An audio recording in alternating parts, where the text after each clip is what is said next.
The mailman just came by and didn't visit her.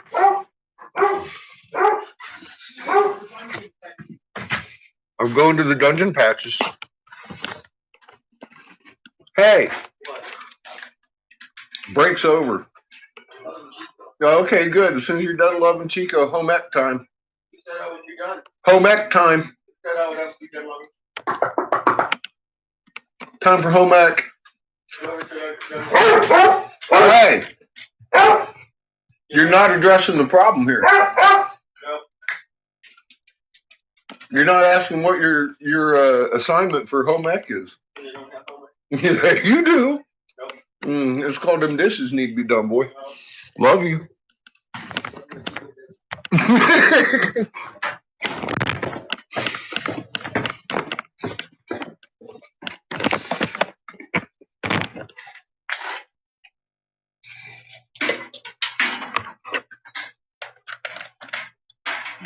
And my counters.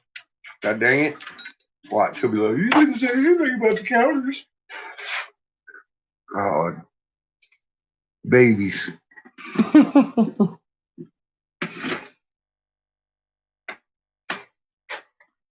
So I got a call from one of my stores today talking about, I ain't got none of your shit. Where the fuck you been? I was like, well, I've been working for Anna.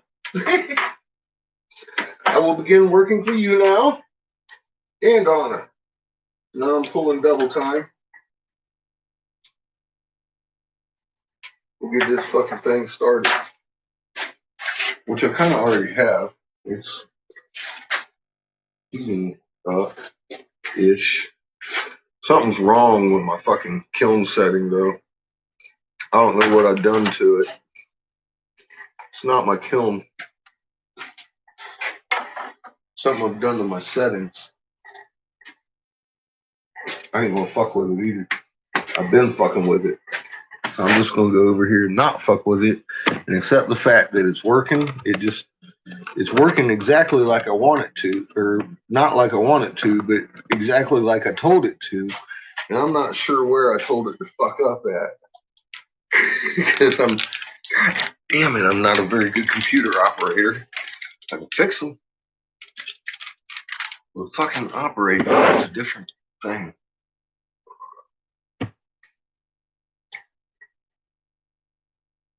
Good, how you doing there, Matt?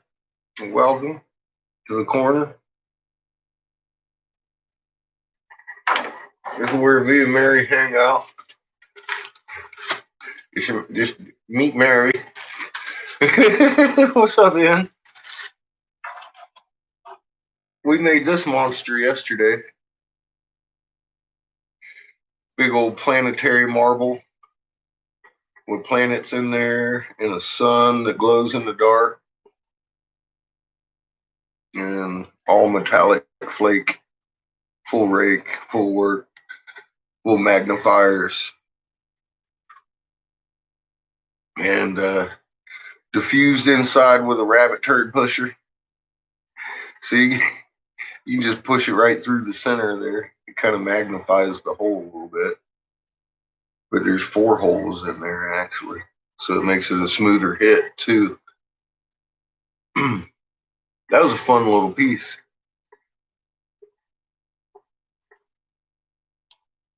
Today, we won't be making anything like that.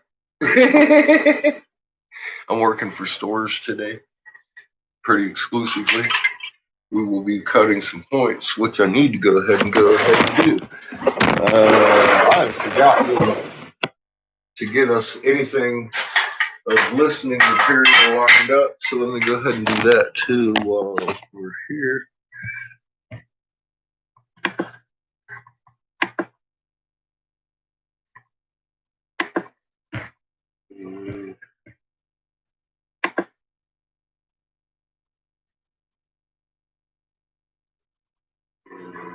Big push for mom. Okay.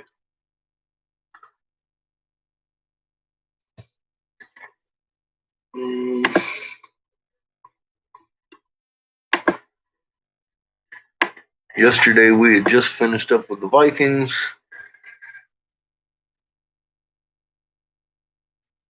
Gods and Kings, hour and a half. Then we'll do Easter Island.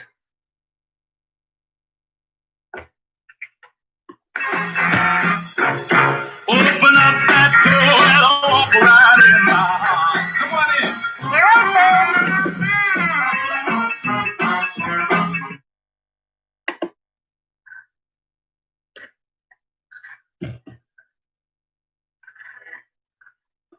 Hi, Kate.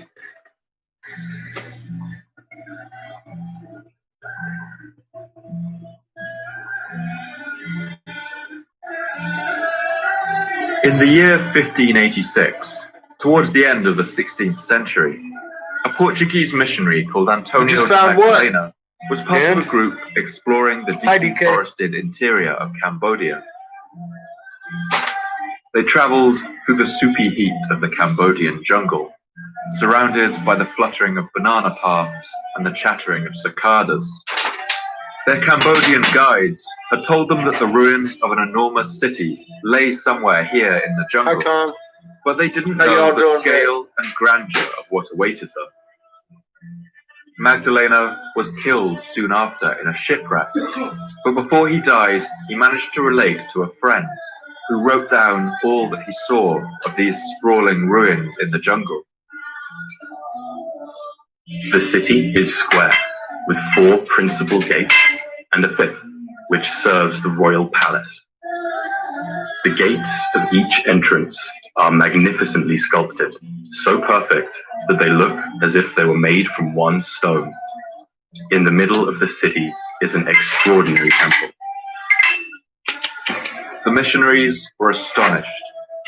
This city was grander and more magnificent than anything they had ever seen back home in Europe.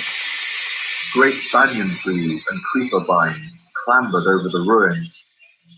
The city seemed completely abandoned, but here and there, Buddhist monks in tangerine robes still performed rituals amongst crumbling shrines. Half a league from this city is a temple.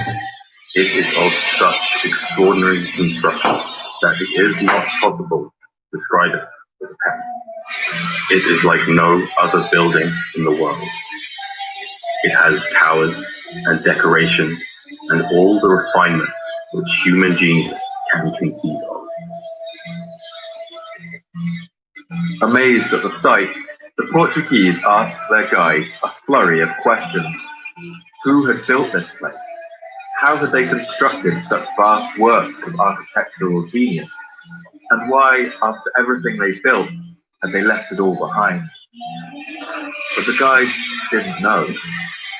They said only what their parents had passed down to them, that these great stone edifices had been built here over a period of centuries by more than 20 kings.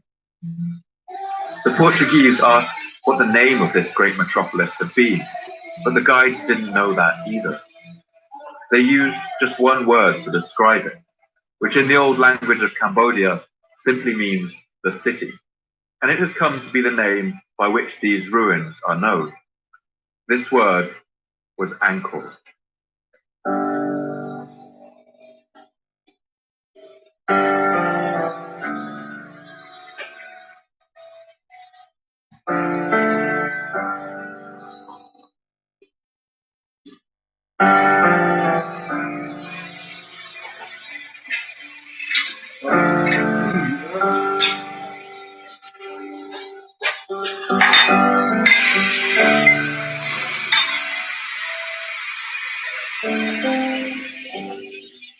My name is Paul Cooper, and you are listening to the Fall of Civilizations podcast.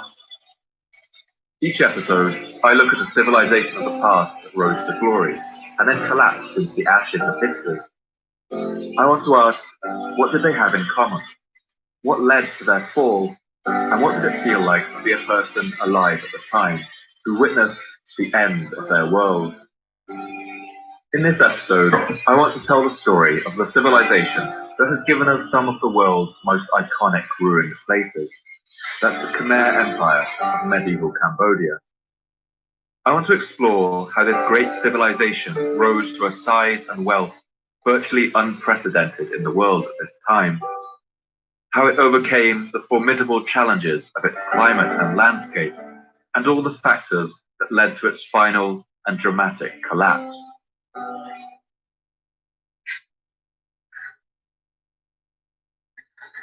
Stories of European explorers cutting their way through the jungle and stumbling on the ruins of lost cities Are have you always still been there, popular Ian? in the Western imagination.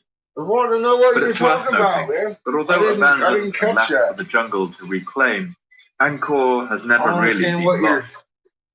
Since its population left in the mid-15th century, it has been a site of constant religious I didn't worship. see anything, bro. Its name was what you got? forgotten, its streets were taken over by monkeys, and banyan trees clambered over its crumbling stones. But still, farmers worked the fields nearby, and Buddhist monks have always visited this ancient city to worship among its quiet ruins. The Khmer Empire ruled much of Southeast Asia from the 9th to the 15th century. At its height, it covered an area that today includes much of Thailand and Cambodia, as well as Vietnam and Laos. And at the empire's heart was the megacity of Angkor. Angkor covers an area of over 1,000 square kilometers, larger than New York City today. And between the 11th and 13th centuries, its wider agricultural area is thought to have supported at least 1 million people, or 0.1% of the world's population. That means that for a period of a few centuries, 1 in every 1,000 person in the world lived in the city of Angkor. So what happened to turn this once glorious city of gold into a crumbling ruin? How could the Khmer Empire collapse so completely? And what could this teach us about the challenges we face in our own modern world? After the first European travellers witnessed the ruins of Angkor, a steady trickle of visitors began to descend on the magnificent ancient city. Before long, everyone had their own theories about who had built it, as this early European source shows. We suppose that the founders of the Kingdom of Siam came from the great city which is situated in the middle of a desert in the Kingdom of Cambodia. There are the ruins of an ancient city there, which some say was built by Alexander the Great or the Romans. It is amazing that no one lives there now. It is inhabited by ferocious animals, and the local people say it was built by foreigners.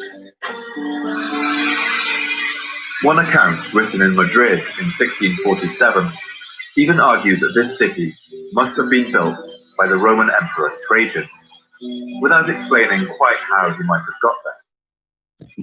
In fact, virtually nobody in Europe gave credit to those people who had actually built these great temples and palaces.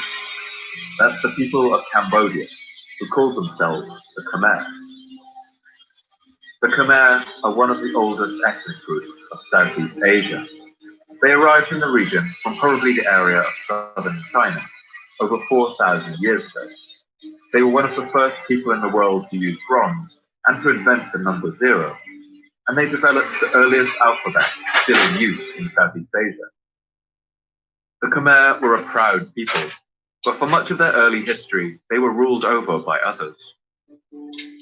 A great empire called Chen La had once ruled the lands of Cambodia, and since its collapse in the 8th century, the region had been broken up into a set of small Khmer kingdoms, ruled by local lords. But one man would soon be born who would forge these disparate kingdoms into an empire that would once again rule over the entire region and become one of the world's great powers. The beginning of this empire is conventionally dated to the year 802, and it will be founded thanks to a man who would call himself Jayavarman II. Little is known about the early life of this shadowy warrior. Jayavarman II seems to have written no inscriptions or left many clues about where he came from. He appears to have been of aristocratic birth and began his career in the southeast of present-day Cambodia. But the name he chose for himself tells you everything you need to know. Jayavarman was the name of the last king of the empire of Chenla, and in choosing the name Jayavarman II, this Khmer revolutionary was making a very clear statement. I am the second coming of the kings of old, and I will return Cambodia to its glory days. At this time, the fractured mess of Khmer kingdoms across Cambodia were all under the umbrella rule of a power known in the inscriptions as Java. Some historians have argued that this is the island of Java that today is part of Indonesia, but others believe that it refers to the Cham people of nearby southern Vietnam, who the Khmer sometimes called Chavir. I think this is the most likely scenario, since the rivalry between the Khmer and Cham peoples will blaze on for centuries, and we'll hear a lot more about it over the course of this episode. The Cham people got their name from the Sanskrit word champaka, a type of tree known as the yellow jade orchid. But the Cham people were not as delicate as their name might suggest. From their capital in Vijaya, now near the modern Vietnamese city of Quy Nhon, the Cham ran a powerful trading empire that built striking red stone towers and could muster vast fleets of ships with dragon-headed prows that crushed any resistance to their rule. But their dominion over the Khmer people was soon to be challenged.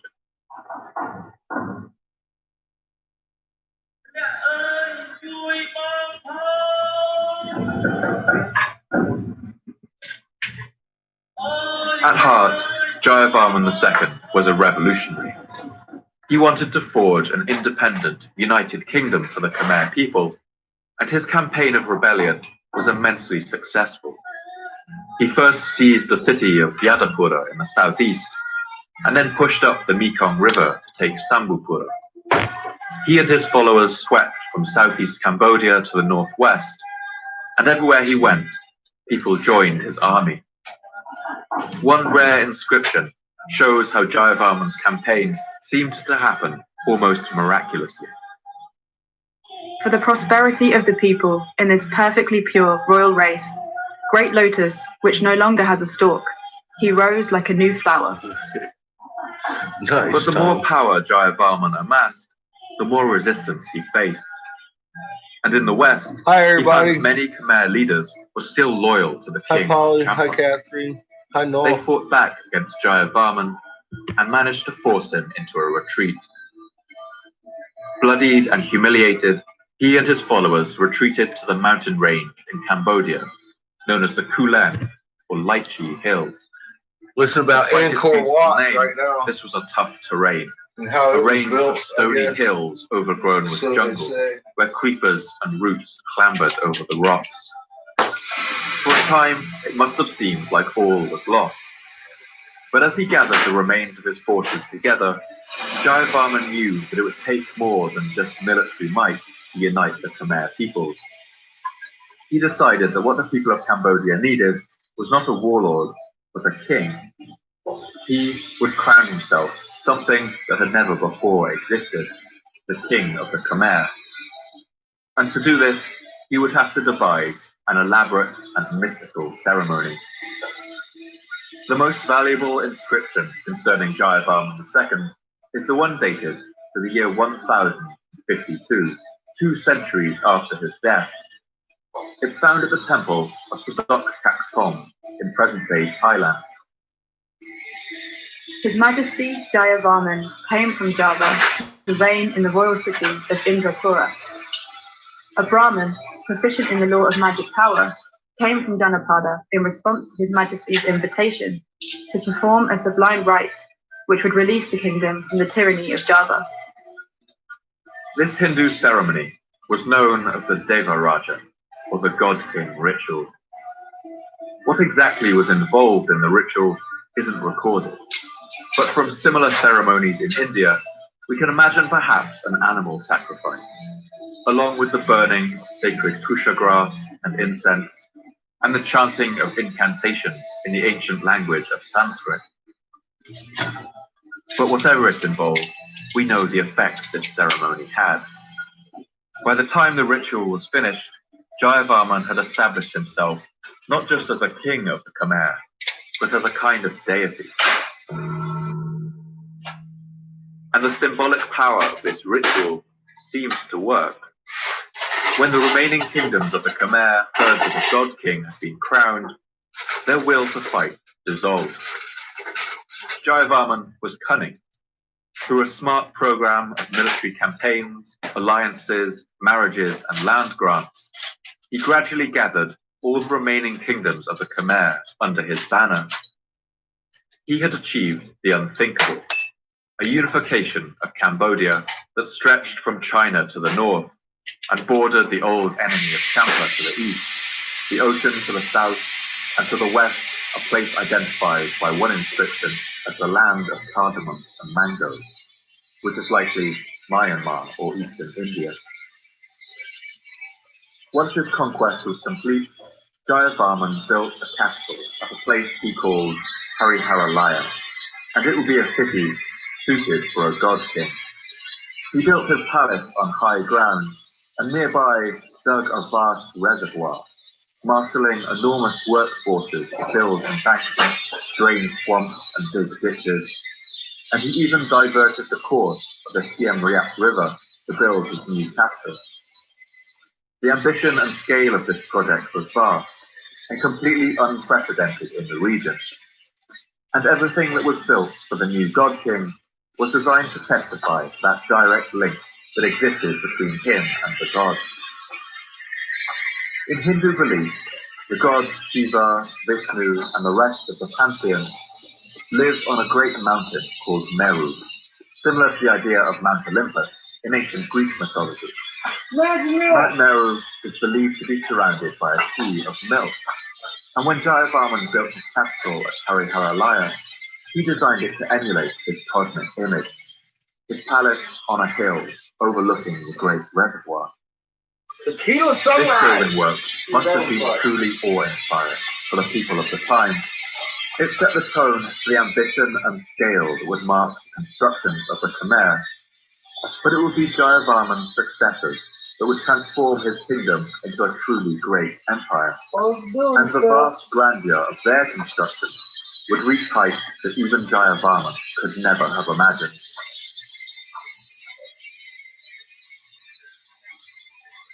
Before we go on, I'd like to paint a picture of the landscape over which this great drama will unfold. 50 million years ago, the Indian tectonic plate collided with the Eurasian plate, forcing up the Himalayan mountain range into the highest peaks in the world and creating the wide Tibetan Plateau. This mountainous area, about 5 times the size of France, is sometimes called the Third Pole, since its tens of thousands of glaciers and lakes serve as a kind of water tower for the whole region. From this great plateau, several of the world's longest rivers find their beginnings, including the Yangtze, the Indus, and the Mekong.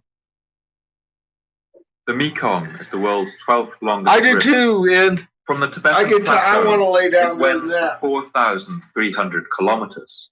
It's Through called China's relaxing your Yunnan magnet. province, Letting mama and down have it. through Laos, Cambodia, and Thailand, finally branching out into a delta at the south coast of Vietnam. And this river is utterly teeming with life. Its ecosystem has the second highest rate of biodiversity in the world, after only the Amazon River, containing freshwater dolphins, giant stingray, soft-shelled turtles, and giant catfish. The Mekong River flows right through the center of Cambodia. Very figuratively And much of so. our story will take place on the shores of I'm a vast expecting it to rip freshwater us in lake half too. called Tonle Sap, Not mom. right in the middle of Us. Cambodia. For most of the year, the lake drains its water into the Mekong River. But when the southwest monsoon season begins in June, the Mekong suddenly swells into a raging torrent, and the river that normally drains the lake suddenly reverses its flow, filling this body of water until it has a maximum length of 250 kilometers, with a width of 100 kilometers. In these months, the lake looks like an inland sea, stretching off into the horizon as far as the eye can see. Today, the villages around the lake are famous for their houses perched on top of towering stilts, raising them 10 meters into the air or over 3 stories. That's because during the monsoon, the lake's water level rises from 1 meter deep to 10 times that amount. One Chinese visitor to ancient Angkor describes this remarkable fluctuation, although he slightly exaggerates the height of the waters. The high water around the freshwater seas can reach some 24 meters, completely submerging even the very tall trees, except for the tips. Families living by the shore all move to the far side of the hill. But the challenges that the Great Lake presented to ancient people were offset by some incredible benefits. Tonle Sap has the highest concentration of freshwater fish in the world, thanks to the mineral-rich sediment carried into the lake by the annual floods. As well as fish from the lake, the Khmer people of this region cultivated rice. The rice we know was first domesticated in the Yangtze River Basin in China around 10,000 years ago, bred from marsh grasses that grew in flooded and swampy ground. Due to this, rice fields had to be constantly inundated with water for the crops to grow. Because of this need, the Khmer soon became experts in the control of water in the landscape. And this expertise would mean that the empire, only just beginning on the shores of this lake, would boom to immense size and grandeur.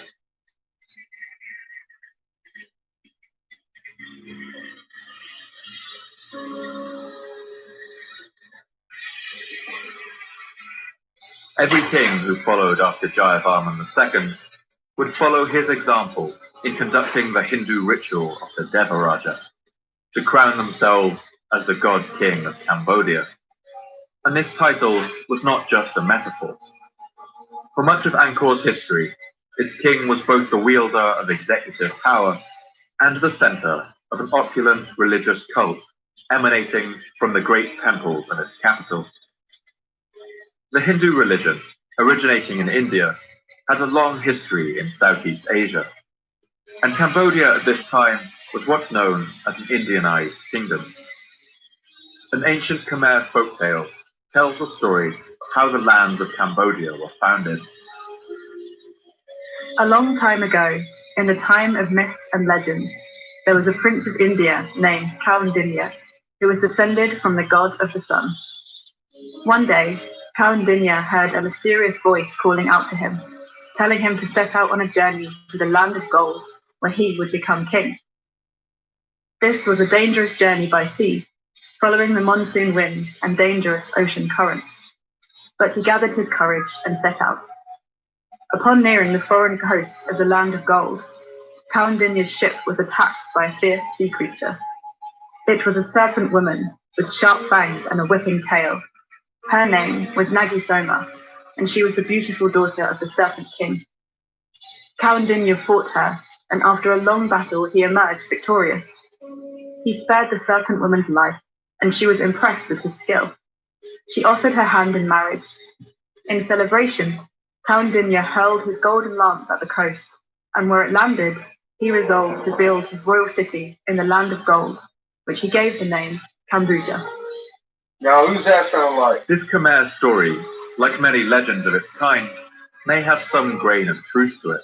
That was Inky's The daughter. Cambodia that was founded with the throwing of that golden lance is, of course, the original name And that for was, Cambodia. And the story expresses how the Khmer culture traced their lineage back to India. Gilgamesh. At That this she time, offered her the hand cultural in impact of marriage India in this to region was because immense. fucking Denise Great Indian or superpowers whatever, like the her Pallava fucking and Chola ex-lover, and then empires she was had waking up already with risen everybody and dead. fallen, Same spreading their fucking culture story. across the whole area of Southeast Asia. Just as people all around the world today drink American sodas and fast Not a food, coincidence. so in ancient Asia, nations were slowly adopting the culture, religion, and customs of India. The kingdoms of Southeast Asia adopted India's hierarchical social structure based on caste. The Hindu myths and philosophies, and perhaps most importantly, the language of Sanskrit. Very Sanskrit is a language that originated in North India. It was once a living language, but today it occupies a similar role to Latin in the European tradition. It's no longer spoken by ordinary people, but has become a language of scholarship and religion. And in the Western world, it is most commonly encountered in our yoga classes. You may think that this ancient Indian language is about as foreign to you as you could imagine, but that's not actually true.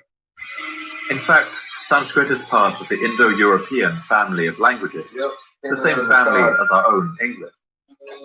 This means that there are actually some Sanskrit words that you might recognize. For instance, the Sanskrit word for tooth is danta. This shares a common ancestor with our English word dentist, which has passed through French, medieval, then ancient Latin, ancient Greek, and finally the theoretical language we call Proto-Indo-European, which branched off around 5,000 years ago.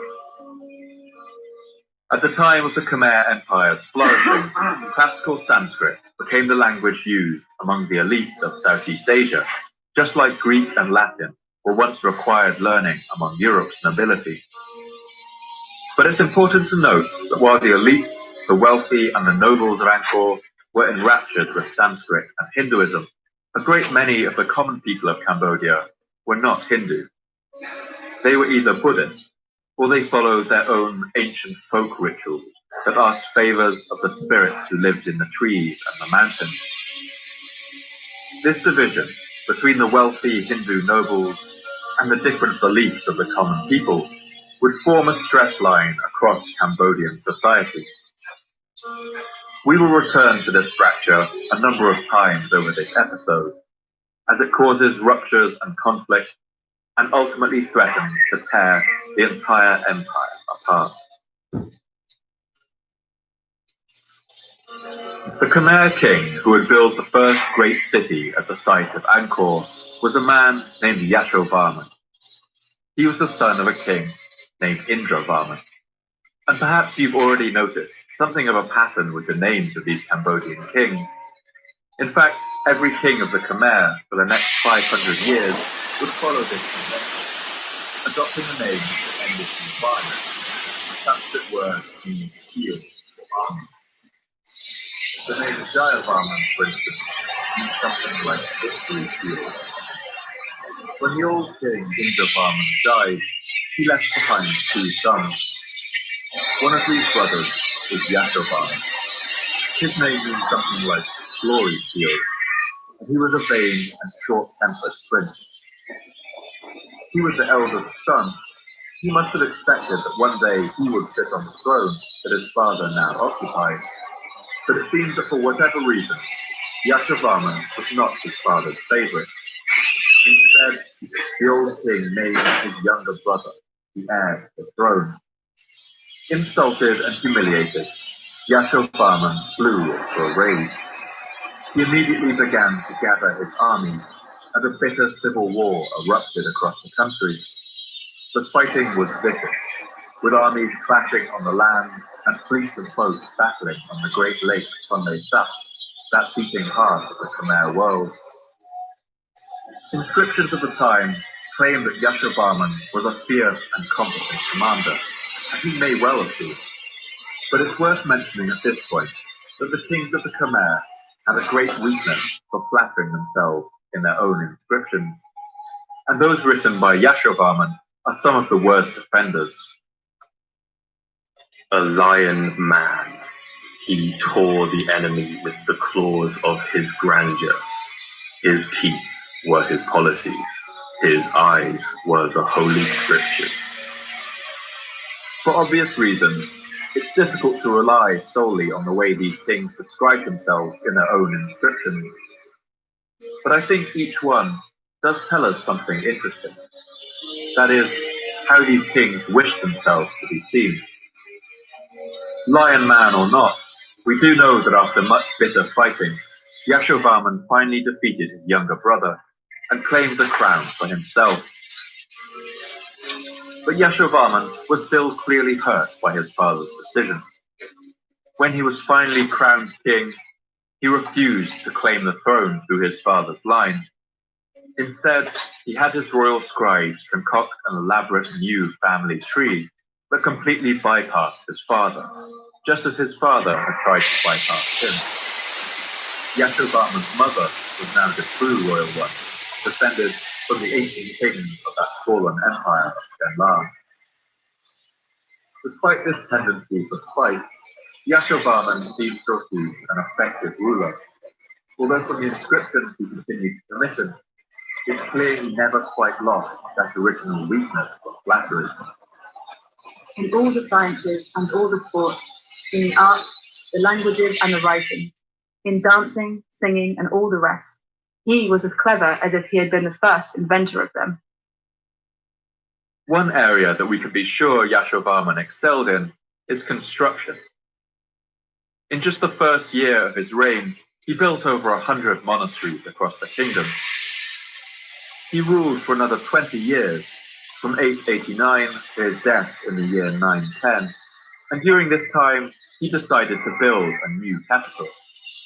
Susceptible as ever to flattery, he named this city after himself, calling it Yashodapura. But today we know it by the name Angkor.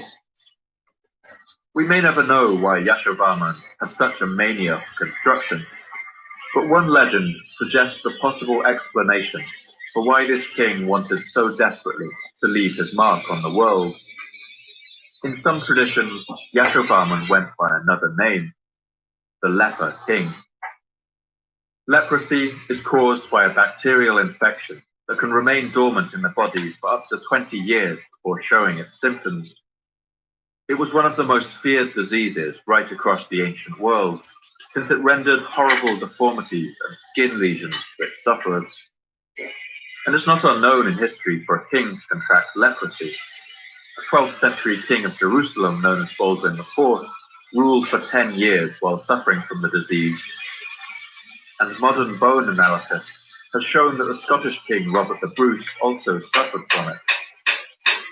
Today, a melancholy monument in the northwest corner of one royal square in Angkor has become a kind of shrine to Yasovarman.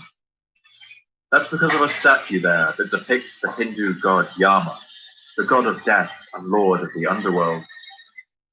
This statue is eaten away by moss and discolored by rain, and its patchy stone has given rise to a legend that it depicts the harrowed flesh of the leper king Yasovarman.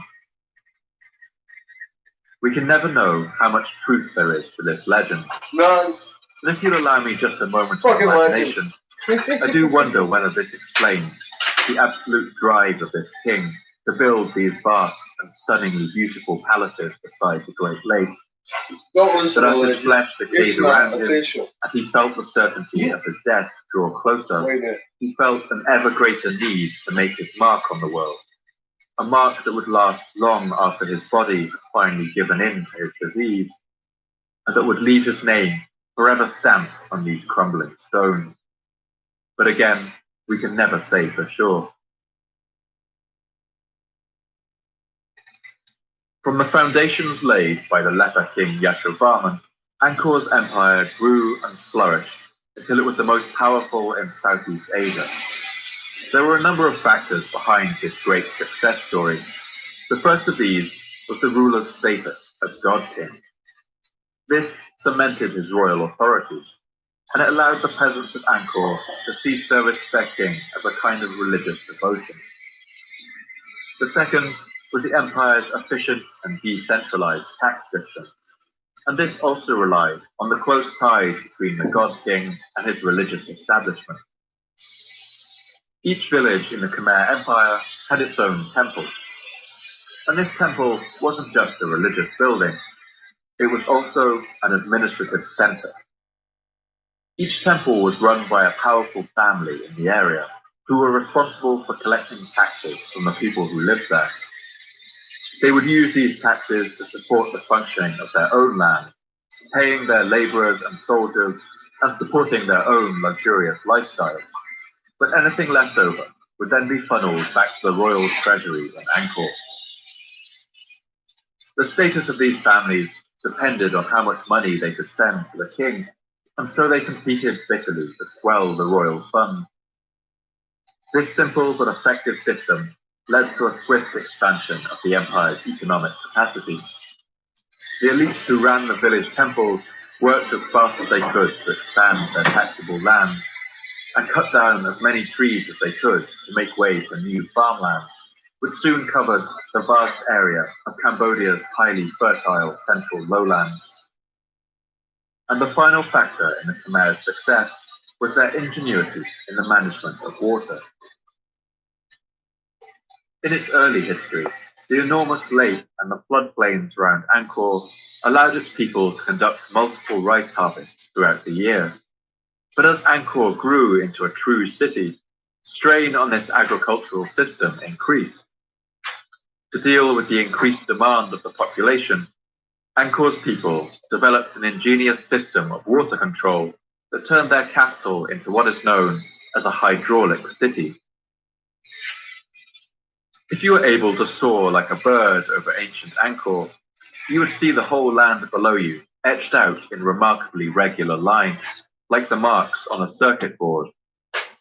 These lines would flash in the sun as you passed over them. They are canals and inlets that allow water to flow around the whole city, inundating its fields in a vast interconnected circulatory system.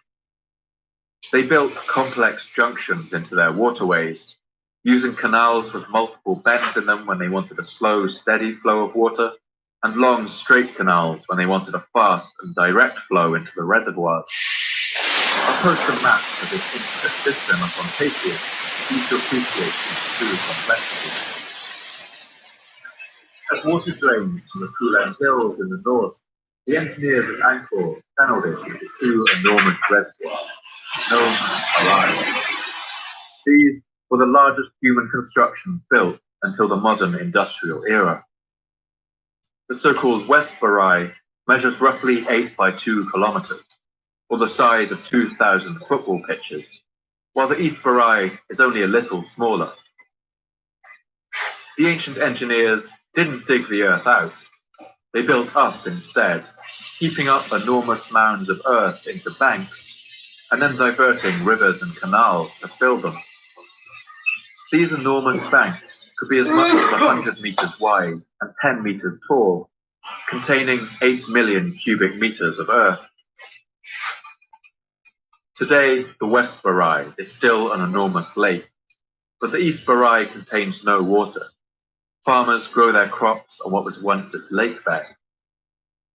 But its outlines remain clearly visible in the landscape, and together these barais make Angkor one of the human constructions most readily visible from outer space.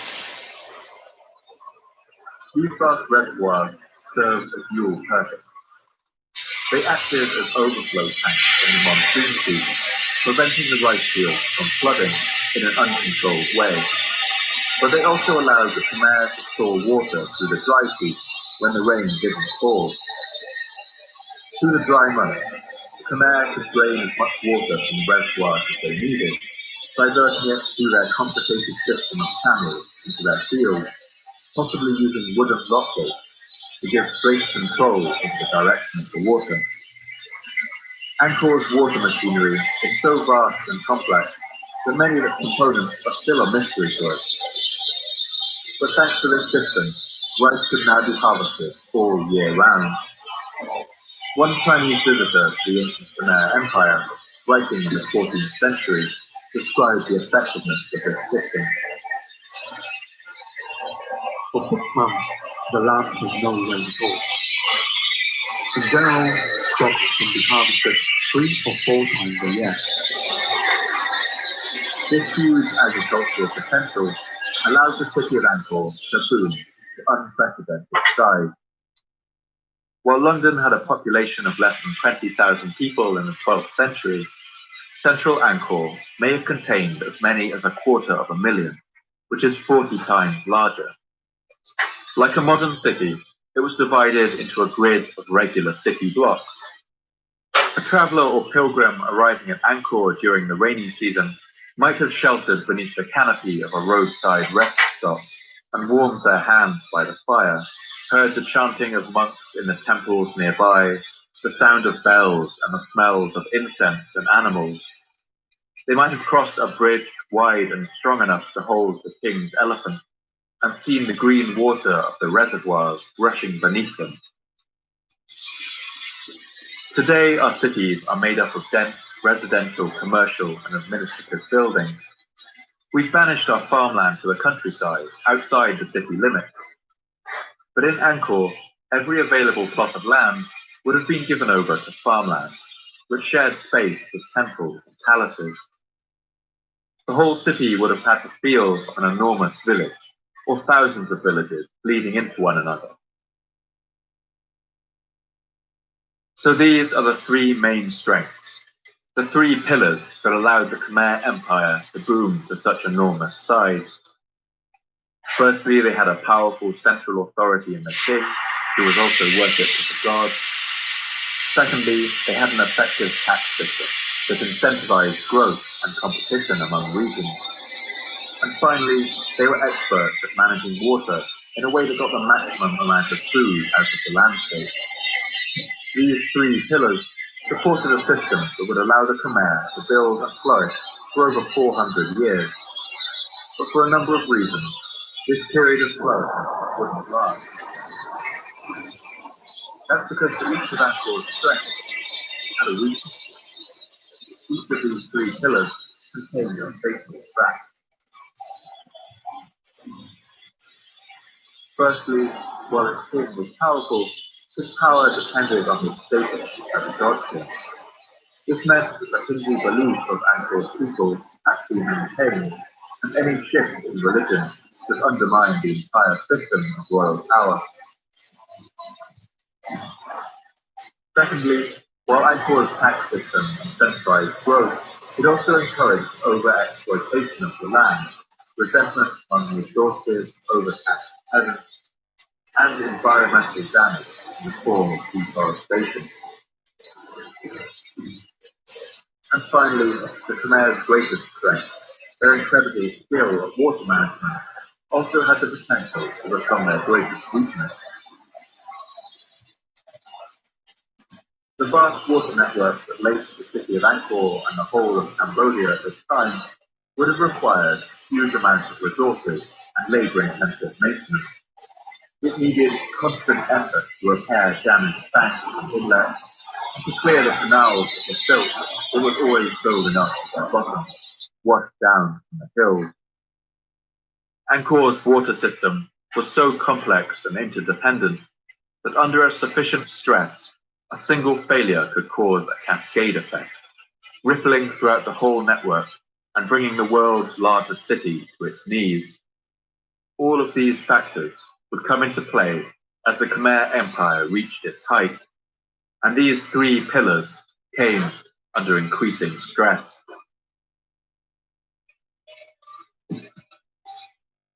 As so often happens throughout history, the rise of one empire begins with the fall of another. To the north of the Khmer kingdom, China's Tang dynasty had presided over a golden age that lasted nearly 300 years. It was a flourishing time of arts and culture, when prosperity was widespread and trade boomed. But around the time of King Yashovarman, the Tang dynasty was entering into a nosedive. Huge armies of bandits now ravaged China's countryside and sacked its cities, smuggling salt and ambushing merchants. Finally, emperors were assassinated, and palace coups led to the disintegration of the entire Tang dynasty. Now 5 different dynasties fought over who would rule China, and meanwhile southern China fractured into 10 warring states. This period of chaos in China would provide an opportunity for an ambitious young empire like the Khmer.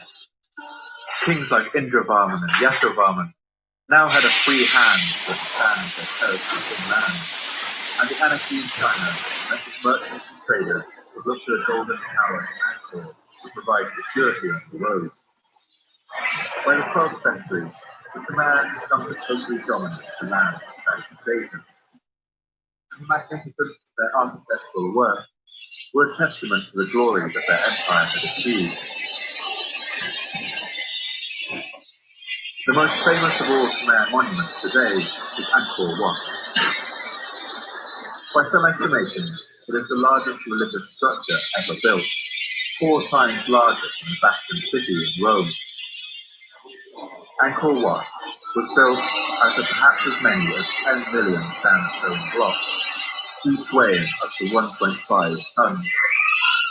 The stone was quarried from the sacred Gulen Hill, 40 kilometers to the north, cut out of the bedrock by peasant workers using iron tools, and the blocks were then floated down to the lowlands on barges to traverse the wide canal. The amount of building material used to construct Angkor Wat is greater than the Great Pyramid of Khufu at Giza. And if the entire city of Angkor is taken into account, more stone was used in its construction than in all the pyramids of Egypt put together. Angkor's blocks of sandstone are held together without mortar, shaped so perfectly that the gaps between the stones are often invisible. Like most of the Khmer's Hindu temples, Angkor Wat is designed to represent Mount Meru, home of the gods. Its 5-kilometer moat encloses 3 rectangular galleries, each raised above the next, and its 5 towers are designed to look like lotus buds about to bloom. Looks like it's still got one good side on it. When the French explorer Henri Mouhot was shown the ruins of Angkor Wat in the 19th century, now overgrown and crushed in the embrace of huge banyans and silk cotton trees, he wrote back to the French colonial authorities about what he saw. I guess I should move my staff. One of these temples, arrival at that stone and erected by some ancient Michelangelo, might take an honorable place beside our most beautiful building. It is grander than anything left to us by Greece or Rome. And the ingenuity of the people who built this temple can't be overstated. It's a double plasma into The open medieval wave, Khmer built Angkor Wat 3 in holes. just under 37 years, while at the same time Those seem to the be Normans took centuries about to the build most their own popular pipe cathedrals. on the planet right now. Probably Angkor because Wat it's the was only built one they by the can get. Khmer king Suryavarman Because II I'm not in in China. the early 12th century. He had a passion for architecture that would turn his capital into one of the world's wonders. Down here. But, rather unfortunately, both for himself and the kingdom, Suryavarman also had an insatiable appetite for warfare. Landed on the ground. And unlike some of his predecessors, he showed absolutely no skill in it whatsoever. 32 down here. A low-relief carving Trying in to the heat up south my gallery of oxygen. I only got Angkor about Wat 600, shows 700 King pounds. Suryavarman as he would like to be I'd like seen, to have another tank as a today. mighty warrior riding into battle on the back of an elephant. I might be I'll able post to this do image that up on too. Patreon for you to see. Oh, I got blue people. He What up, looks the Polyana? perfect How you doing, image of a sweetie? Khmer warrior. His chest covered with armor, a sharp weapon in his right hand, and hordes of foot soldiers below, armed with spears and shields. But the reality Thank you. was quite different. That's a new color. Oh, I already put it away. It's true that Suryavarman liked to lead his men into Like battle, and he did so on many tequila occasions. sunrise, they call it. I tried that. It's Throughout his nice reign, color. he had Nice set his color. I like sights on the 2 coastal nations that made up the area of what is today Vietnam. One of these we've looked at already, the land of Champa, who had once ruled. But I had one of my stores call me from over there in the northwest region, not quite to Denver, but they don't have any of my pipes. I was like, damn, I didn't know y'all was selling them that fast. He goes, me either. And I sold the last one, and he wanted 4, and I only had 1. I was like, well, I'll see you soon. I'm heading that way this week. I mean, it's my kid's birthday. There ain't nothing to do here in La Junta, so we're gonna have to go traveling anyways in a couple of days.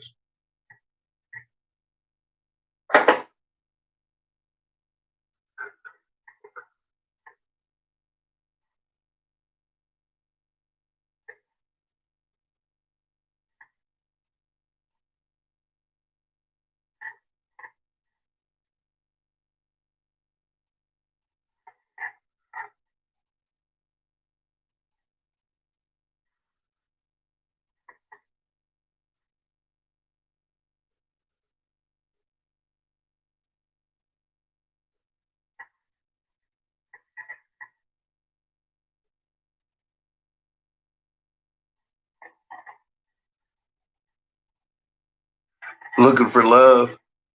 You're looking for love in all the wrong places.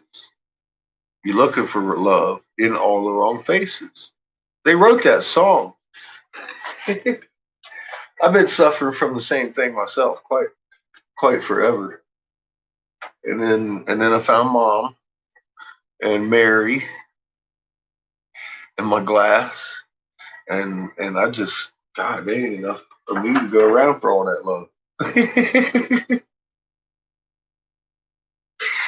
I love my marijuanas.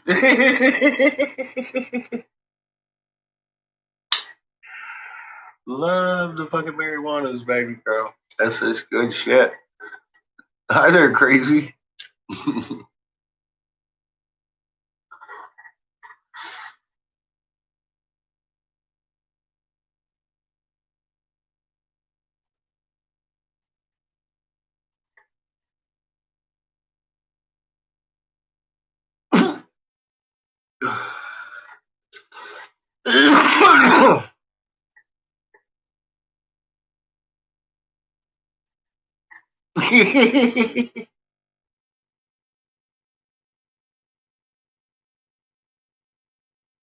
More missing soldiers, huh?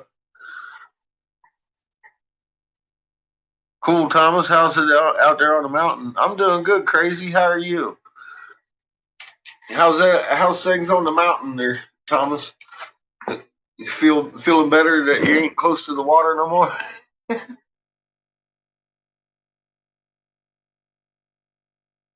Serial killer. Hi, Heather. Fucking somebody warn Captain Crunch. There, there's a problem over here at Fort Hood.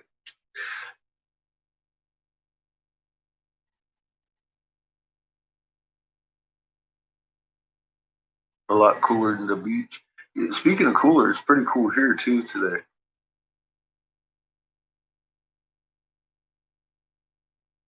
Oh, yay!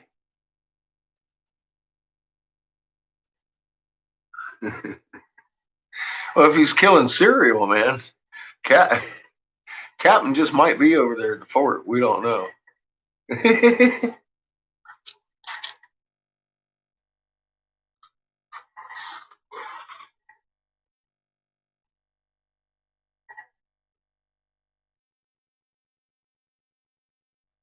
A plate? You gonna make a plate?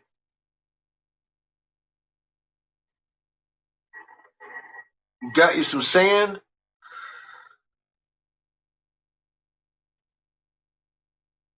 You got a good dog? I got a patches. You want to trade? There's something wrong with my dog. She broke it. The vet told me so. That's an official diagnosis there. He said my dog's broken. I gave her too much love.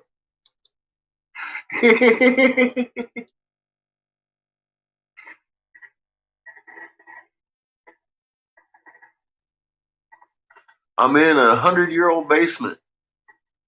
These bricks are non-bearing walls. I redid all the bearing walls though.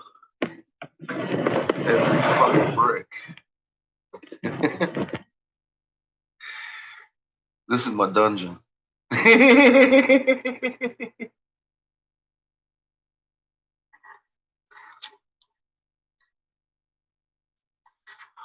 Yeah, bricks of truth. Like I said, I rebuilt all the bearing walls. These ones here, they could crumble. Ain't holding shit up. They're for looks. And look at what I was dealing with. This shit is so crumbly, man. You can tear it apart with your fucking fingernail. The whole house was sitting on shit like that, dude. 100-year-old house. It's a 100-year-old house. That's how come. How come I built the bricks? I love my landlord and I wanted my foundation to be steady, and I've lived here for a few years. I love the house. I didn't need it falling in on my ears. He just put a new roof over it to protect the work. Yeah, exactly. There ain't no cement left in this shit. And these are the old school bricks too, so you have to use old school fucking cement in them, or you can fucking crumble them. With the new harder cements, I had to use S grade.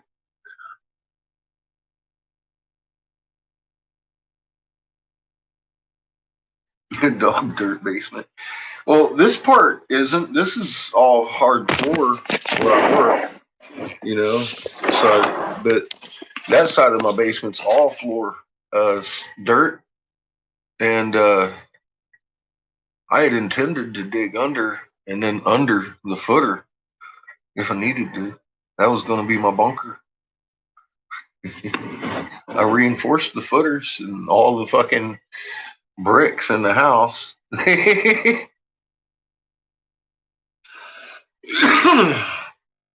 is where I've got my food and water.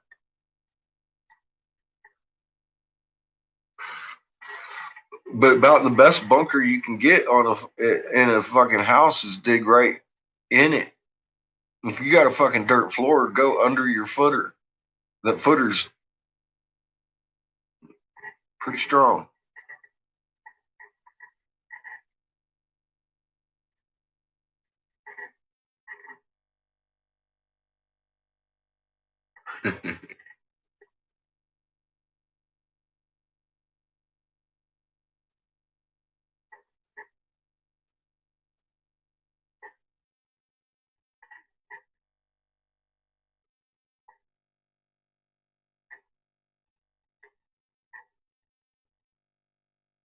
Yeah, I'm in the basement. I'm in the dungeon, man.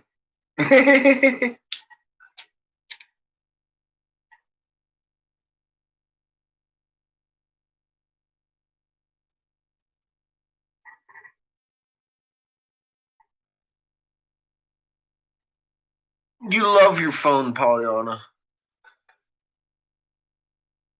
It's so smart. It knows what you're trying to say. It's always duck. Wait a minute. It's never duck, motherfucker.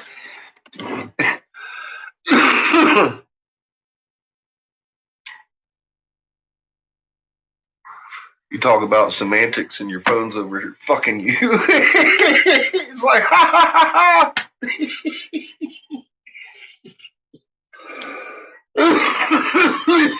Typical fucking. And you paid money for that shit.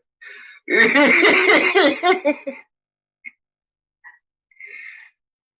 gonna get zapped today? Fuck, we get zapped every day. Are you new? I'm guessing so.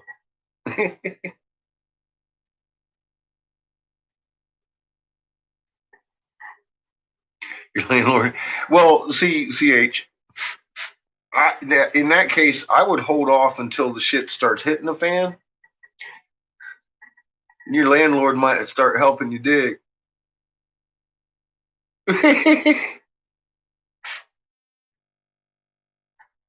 I don't plan on hiding from it though anymore. I'm no longer afraid, and I understand that if I hide, that's not what I'm made to do. So I'm not actually worried about myself a bunker too much.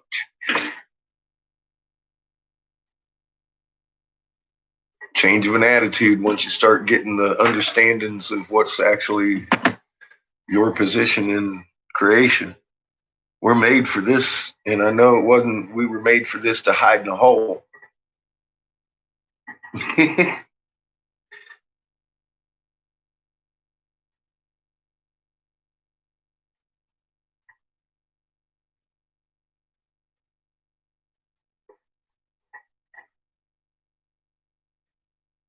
Dumbass left their phone on the car.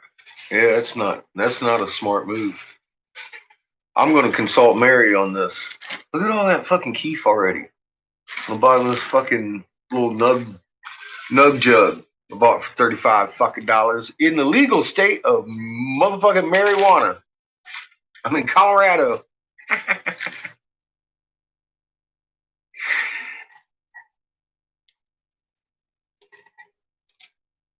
He was in a hurry.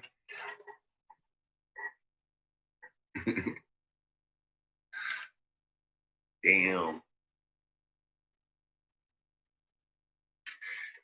Yeah, I've been in hers. You know, I've actually had my cell phone slide out the fucking window. When I went around a corner once, I was like, whoa, I guess I need a new phone. That motherfucker was fucked up. It got in traffic.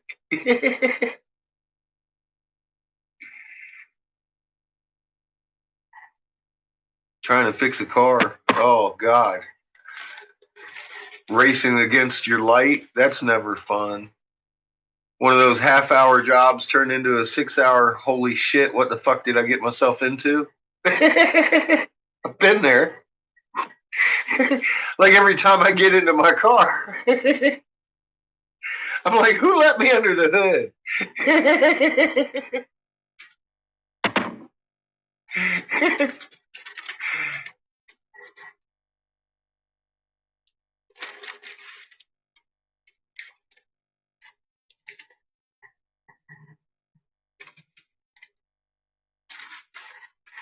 Nice, CH. Look at all that fucking keef that's already in that fucking bag. Blah. Did y'all see the bubbler we made yesterday with the fucking planet behind the sun floating around? A little bit of a comet over there. That's called a planetary marble. You got a glow in the dark sun and the whole fucking solar system behind it. And all around it, you've got little galaxy swirls. And the whole bubbler is done in metallic blue and silver.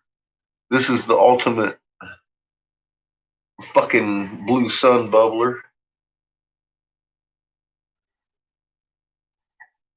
Fucking like that one. And it's diffused like all my bubblers are. It's got a bunch of little holes in there, so it's a nice smooth.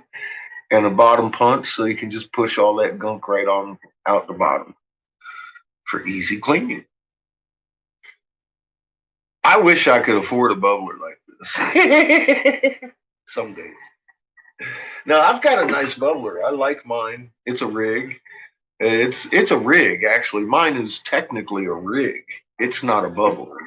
I just made it into a flower piece. Thank you, Henry.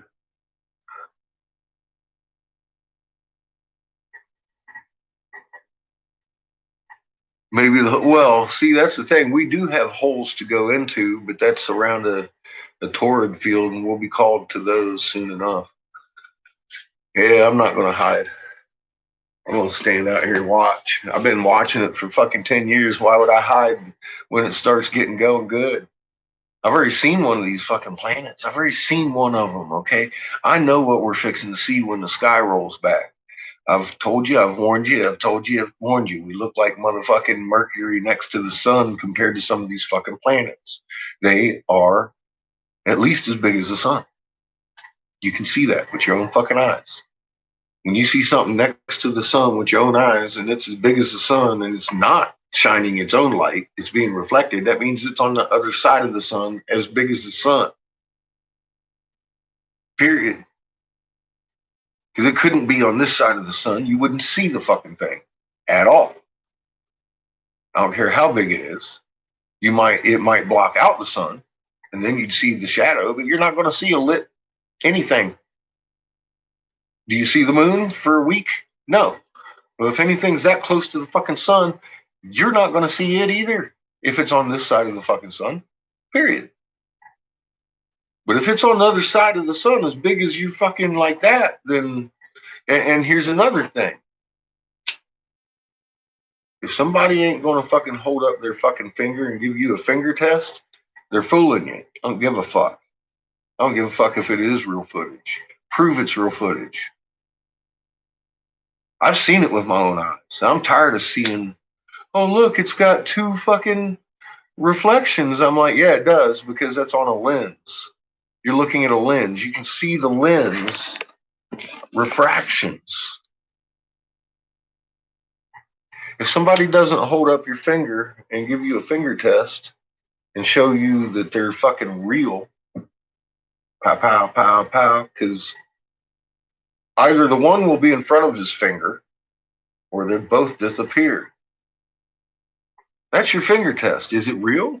Or is it fucking lens and somebody trying to get over on you and make you look like a fool?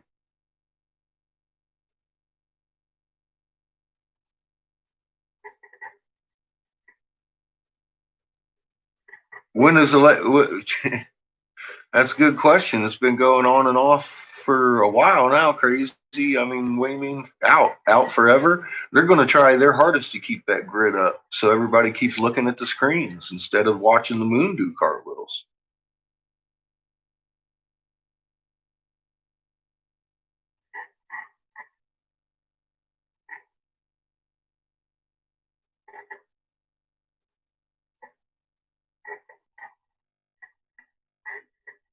You got your friend's wife to look nice. Well, she'll be looking from now on.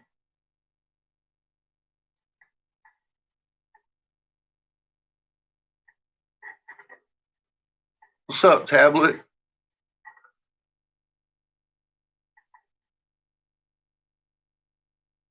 Nice, CH. See, all you gotta do is stand up for your fucking rights, man, and present your case. Document everything. That's it. You're done. Okay, window. So now your tablet. All right. Got you. I thought we had a new viewer. Uh, just a new name. That's cool.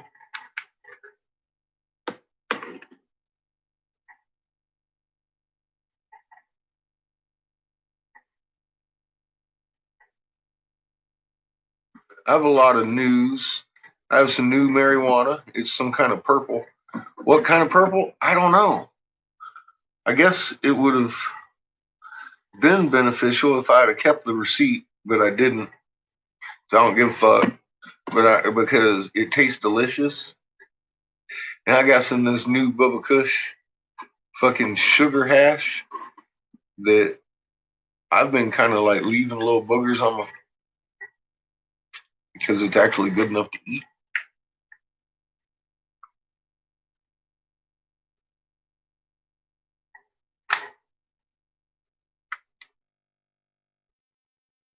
Aliens, they're everywhere, crazy.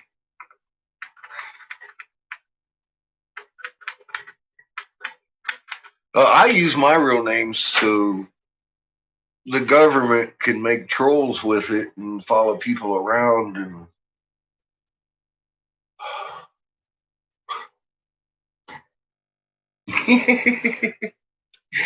this is actually my business name. I've been licensed Catfish Glass for years.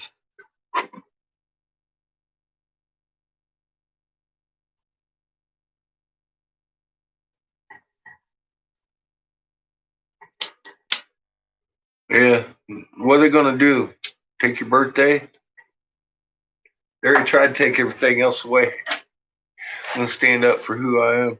I couldn't really put it under my real name. I had a few, and they've got me locked out of them. I had to start new, and I was angry.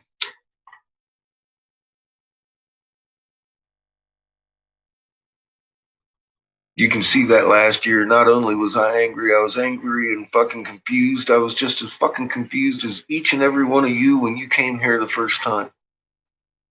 If you go back in my first fucking videos, you can see that too. And walk through all these discoveries.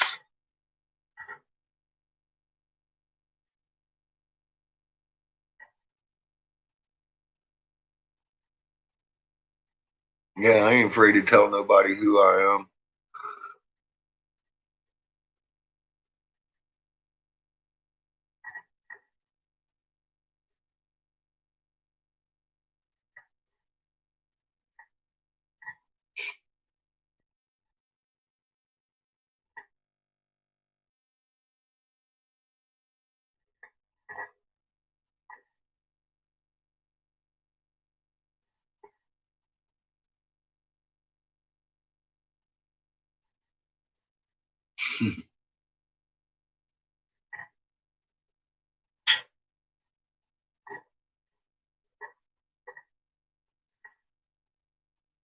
Uh-oh. More things in common now. Stop it. You might start getting along. Government don't want that. That'll raise red flags. They'll start shadow banning me. Or wait a minute. Never mind. They already do. Love, love, love.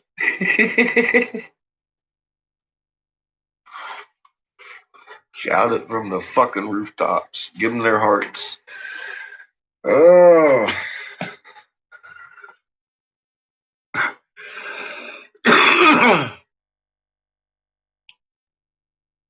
You know what I like? I like goosebumps. Goosebumps produce stem cells. Fucking amazing.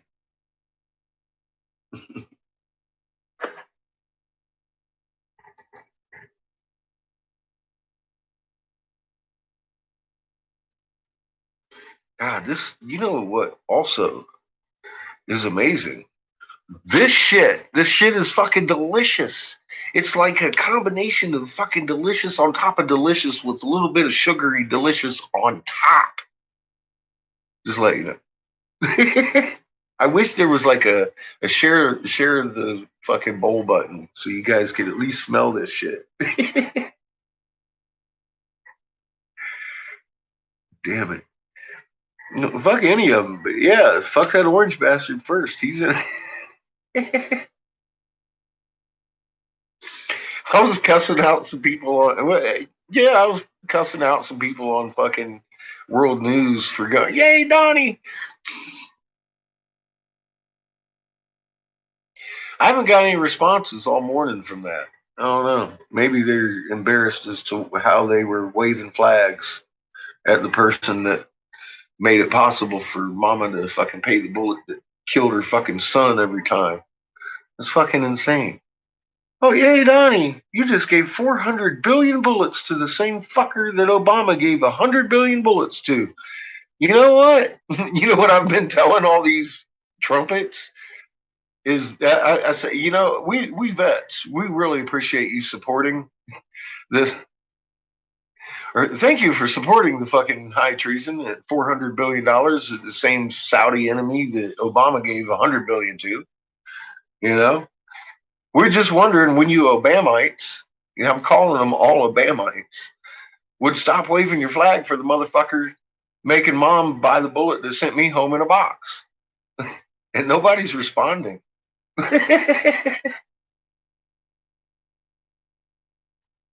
Fuckers.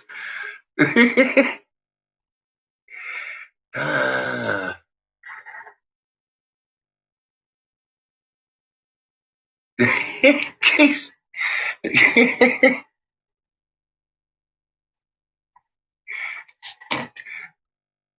I made a video, Heather.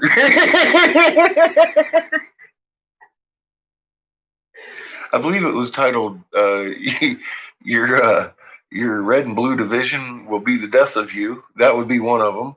Anunnaki Lies Exposed was another good one. Red and Blue Make Purple. Um, I think I've covered every aspect of it I possibly could. That Trump isn't an outsider. And nobody that ever has been there has been an outsider. It's just the fact that the royal family actually learned a way to keep their fucking heads on their shoulders for a couple of 100 years and keep us fighting each other and killing each other instead of them. So they got to do everything they ever wanted to do. And now we're fighting each other over it, as if it was our neighbor's fault because of who they voted for, and that vote never counted. Anyway. See how fucked up that is? That's some fucked up shit.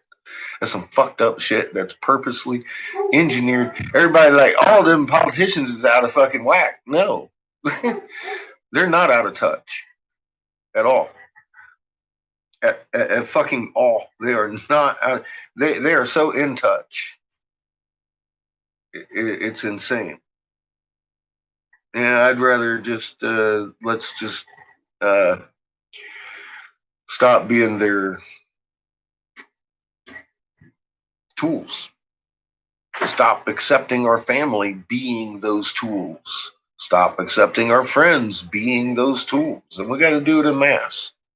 We're the only ones toting around guns and fucking oppressing anybody. It's called following orders. What would Donald Trump or Hillary Clinton or Obama do if nobody did what they told them to do? We don't have to kill anybody. That's the whole thing. It's us doing it. They're just telling people what to do. And we're over here waving flags for the people at our dinner tables that are wearing badges and working at City Hall and supporting these fucking things. And sometimes that puts that position right in our laps, like mine. You know, I've made choices throughout my life when I understood I was fighting in the military that was a lie. I quit. I did 6 months in the brig for it. When I figured out the senator I thought I was doing good works with, actually in the big picture expects 3/4 of us to fucking die anyways, I decided that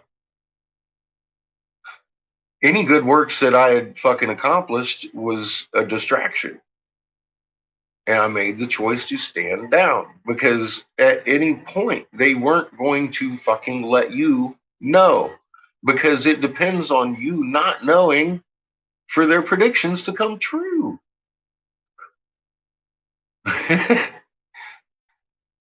Without that knowledge, my people will surely die. So I'm trying to get the knowledge out there that our moon is rising wax, rolling 180 degrees and setting wane, and that people should probably move off the coasts first and foremost, because that's going to go before anything happens.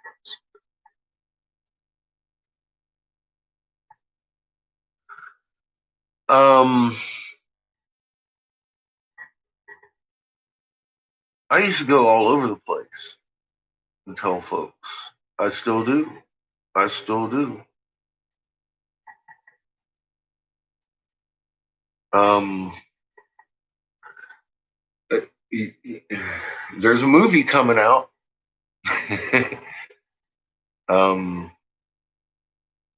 Soon.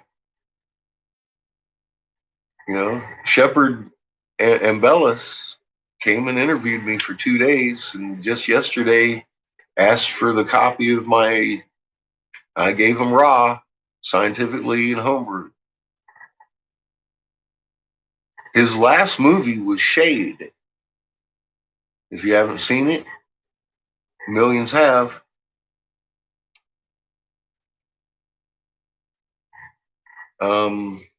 I imagine because he asked for that information yesterday that he's actually on the cutting room floor of producing this.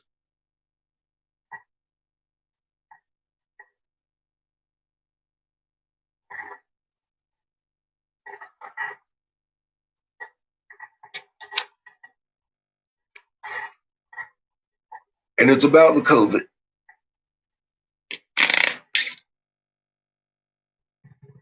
Honestly, I hope he does a short thing about that and then does a full fucking thing, because he got enough footage. He should probably be able to do a whole video with Ra, or a whole movie just dedicated to reading hieroglyphs with Scientific Lee and homebrewed and myself and educate millions. I can't do that.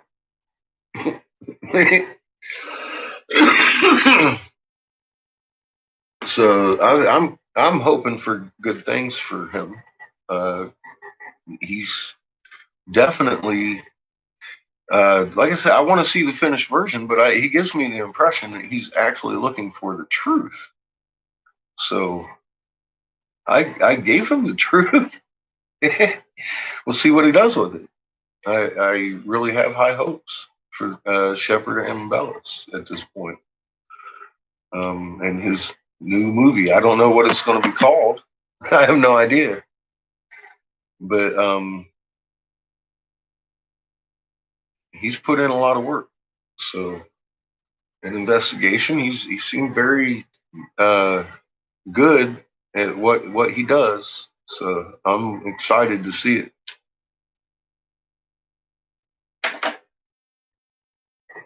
And he shot most of it here in my dungeon.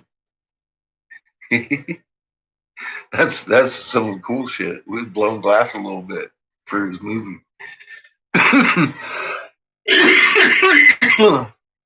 But yeah, I was real excited. Yesterday he asked me for Raw, and I went and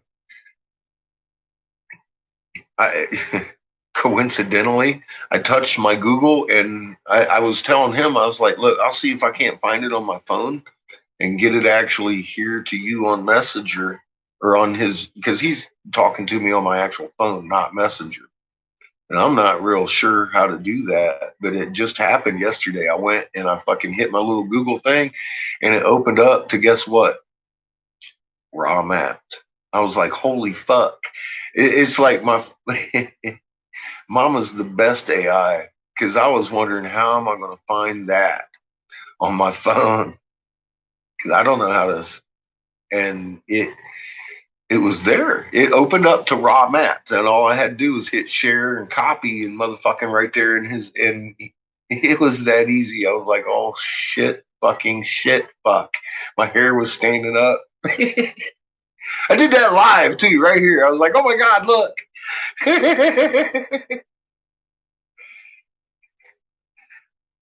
He seems like a really good cat. Window. I want to call you Window now. Sorry, tablet.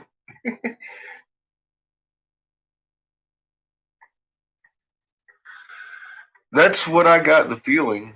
I didn't ask him. I honestly, tablet. It didn't matter to me because, well, what the way we met, he just kind of came at me out of the blue, and I've been trying to get people to run with this information for almost a decade now. He's the first news person to approach me, so it put me off. And I went up to the hotel and hung with him for about 4 hours before I even told him where I lived. Which, funny enough, I was literally less than 5 blocks from the hotel he was staying in on the same street. So um, he didn't have a problem finding the house and everything. And I got a good feeling from him, is what I'm saying, or he wouldn't have come here. If I'd even got the first bit of like, this guy's shady, I couldn't bring him here. Even though everybody knows, I've publicly told my address. I don't give a fuck. Like I said, I fear nothing or no one. But I ain't gonna invite a vampire in. I'll go to their house.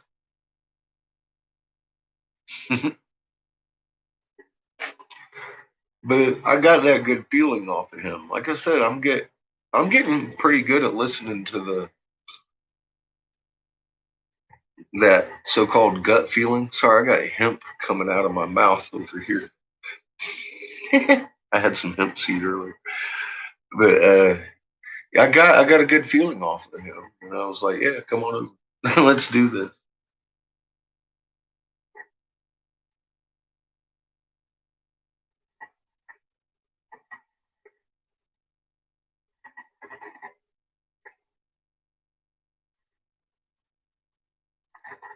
Yeah, I did. I got a good vibe off of him. He seemed like really good people. And when he came here, in the second day and was here for hours, um, he ran out 2 data cards and shit, just interviewing and letting me ramble.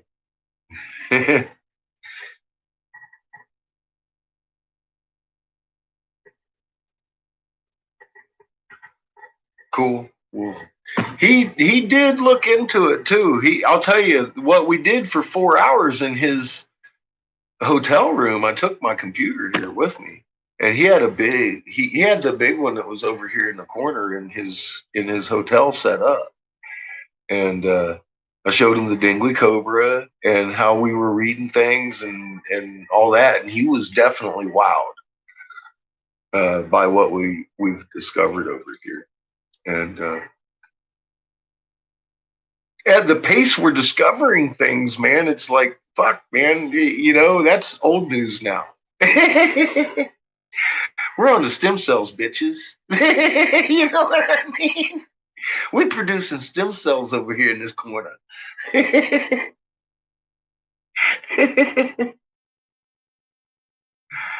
You call him a vamp? See? I wanted to make sure he wasn't a real vampire before I invited him in, man. There's rules here, Tablet. Oh my god, that's great. That's awesome shit. That's truly some good shit. Yeah, I watched him in Louisville. I did. Instigating. Get over instigating with that short little motherfucker. Get in a fucking fight. I'm like, shut up, put his back off. I'm gonna go see this motherfucker. He's like me. He reminded me of me. It was funny. I was waiting for Homeboy to light up on him and lay down.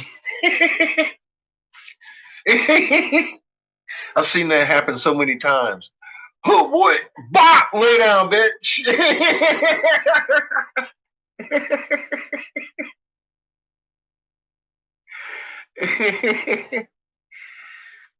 Yeah, well, that's what I asked him to do. I said, you can have anything that I have, just give it as it is, as the truth, because this is shit that we have been deprived. Simple as that. And not only deprived, it's stuff that even the ones that deprived us of this information, they didn't have some of what we have. By their own admissions, had no idea what we were writing. How many times we got to hear that throughout all these? Hey, they had no idea what.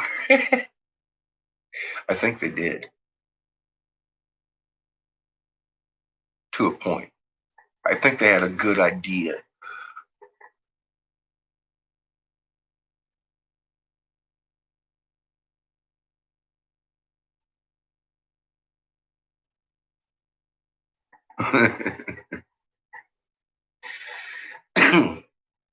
I can't prove it.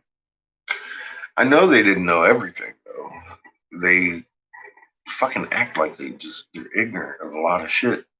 But I'm keeping in mind this is the writings of victors and shit. And this that we're listening to is straight fucking writing of standard archaeology. There is no mythology allowed in this version. That's why this guy here, everything we listen to is like, we can't prove. We think it might be.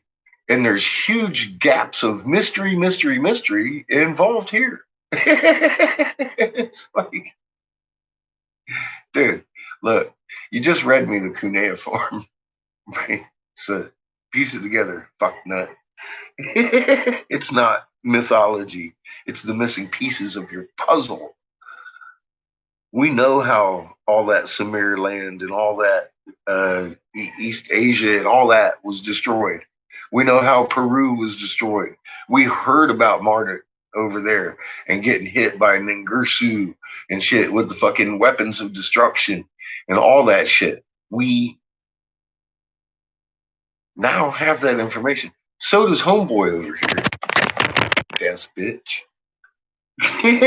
But the good thing about listening to this shit is you get to hear the stories that you don't hear in their writing. So you get to hear about their lives and these other people and how they changed their names and how they're the same stories and they're the same people that you just listened to, and they called it something else. And they called that something else, like the land of the lakes, the land of the high lakes, the land of the fucking navel or whatever, the fucking crown. And we're finding all these regions through all these fucking legends and all these lost fucking This is all Anunnaki shit. All their legends. That's why I keep saying there isn't a person on this planet. There isn't a religion, a belief that hasn't been attached to worshiping a god. And in creation, you do not worship the creator. You do not worship the planet. You're meek. You be its child. You're the child of creation. Be a child, create, grow, learn, never divide, never harm, and that's our fucking duty. Be a kid. We're taught not to be kids. We need to grow. We can't be told what we can't do because we can reach the stars. Literally, we have magnets in our chests that have a potential of having a massive power that you've never imagined. I have never imagined being able to harness the entire magnetosphere of a planet before, personally. So I don't know what you imagine for your superpower, but that's one we all share. And that gives us the fucking I can't even think of the esoteric terms. That's what stumps me because it's what do they call that? Not empathy, but the fucking empath, the fucking telepath, the fucking bending of forks and spoons and whatever, man. Dude, we can do all that. And it's all through the magnet. That's the only way we can do that.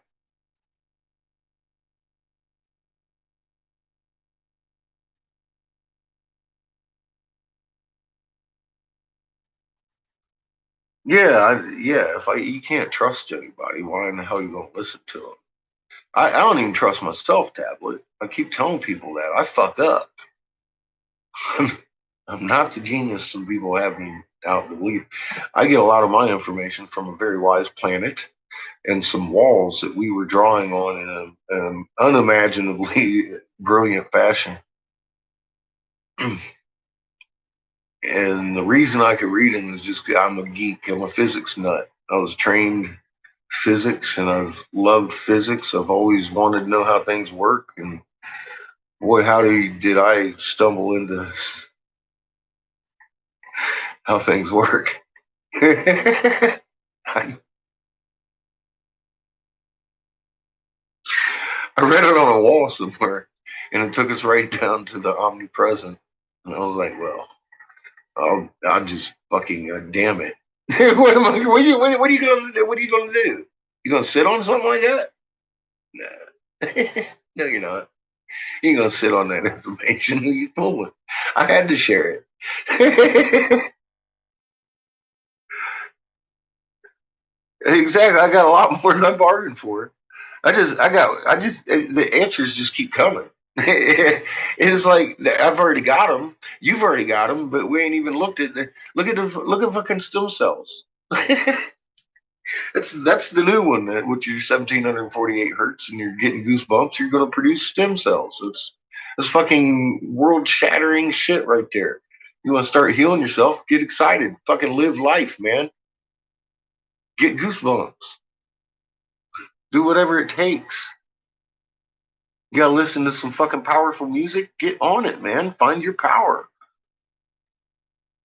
You gotta talk to mom. Do it. Talk to God. Do it. Get them goosebumps going. Get your hair standing up. You're gonna make these stem cells. The stem cells are the basis of preparing or repairing every system you have in your body. that's that's your that's a fountain of youth. Yeah, telekinesis and all that stuff. Polly, you got that magnet right there. Even without the power of the planet, you can manipulate your field and do some crazy things.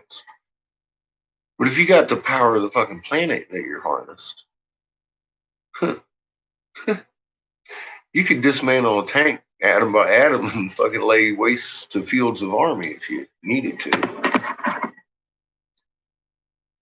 How you doing, Exile? Is there earthquakes again? I done said there might be. Oh, yeah, the East Coast looks quiet. It's quiet. It's quiet. It's normal.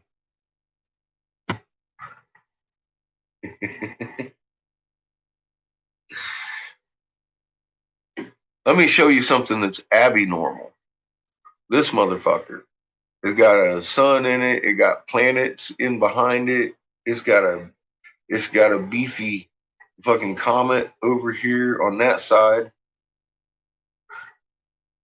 It's got a galaxy swirl on this side. Oh man. And yeah, the sun glows blue.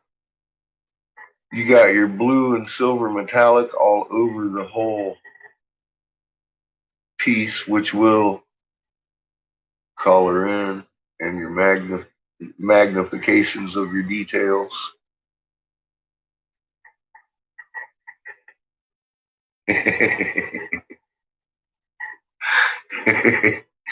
And then if you turn it this way, you can't even see anything in it. All you're looking at is galactic swirls because it's all hidden. Ooh. And yeah, you can see that planet pretty good there, huh? I love my job. Did I tell you guys I love my job?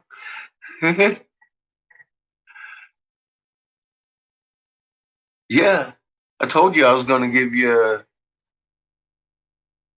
a marble on your piece that would cost you as much as the marble on your piece.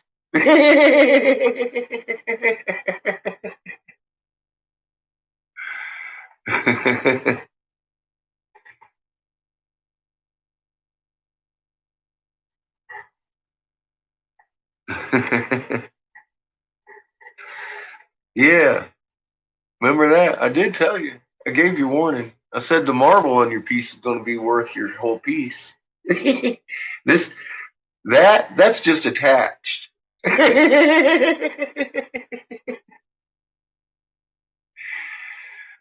said you wanted a blue bubbler for the blue sun.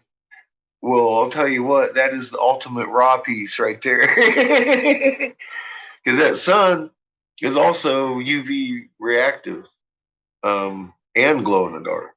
So, I could turn out the light here after charging it for a little while, and you'll see it glow. Whole damn thing. And these swirls inside should glow also. The comet and the galaxy. The ones on the outside are done in snow white. They're not going to glow.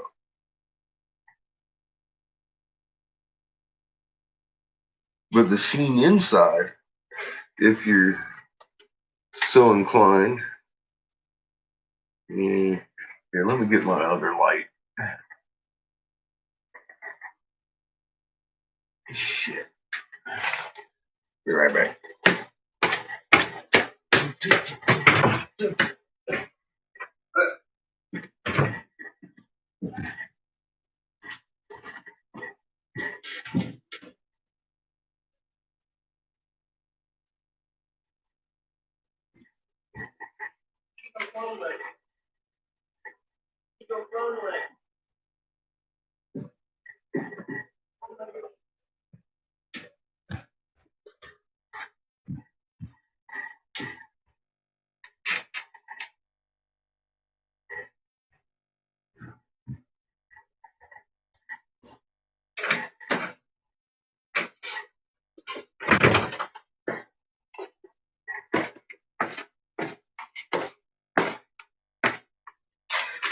Alright, now, first off, look at the fucking glitter and detail in that if you can with the light on it.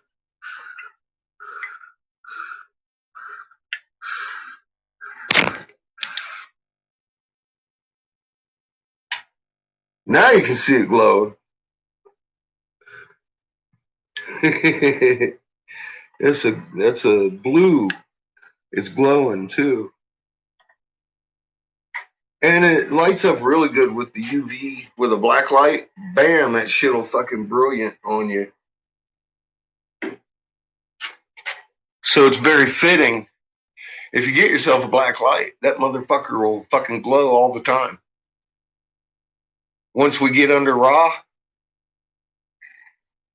it's gonna be a different piece. Hi,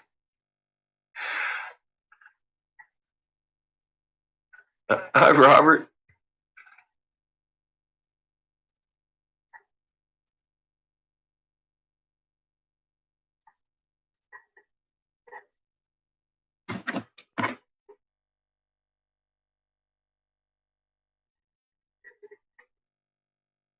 Yeah, once we're under raw, I want to see that piece in the daylight. I'm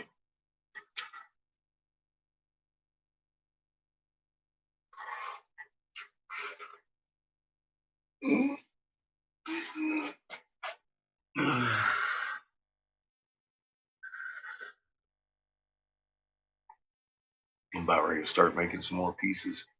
God, this is some good marijuana, though.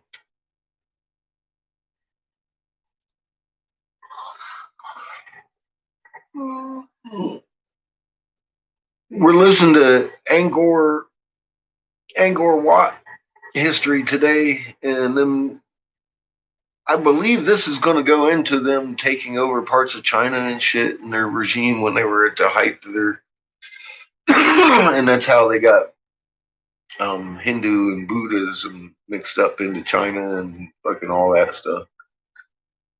We're covering history as far as standard history goes, which leaves out an awful lot, as we all know. But the standard version is always good to hear because, like I was saying earlier, you're hearing the same stories and the same people, but you're hearing it from the region instead of from like Inky. Inky telling us about how the people of Cain went to the lands of Peru, but they didn't call them Peru. But you can tell from what they said, like Titicaca is exactly where the fuck they were talking about. And the people over here, this is Inky's fucking people with Ninershu and Marduk over here throwing fits in Asia and over here across the world. And they all end up with these mysterious black layers of destruction across the whole land. Well, if it was an individual city falling, it would have just been the city. The whole fucking land has a black fucking land. It was nuked. We heard about that in the cuneiform, the Bible canon, So these stories, though, you can still fill in their gaps and be scratching your head because these historians, they're familiar with the legends, but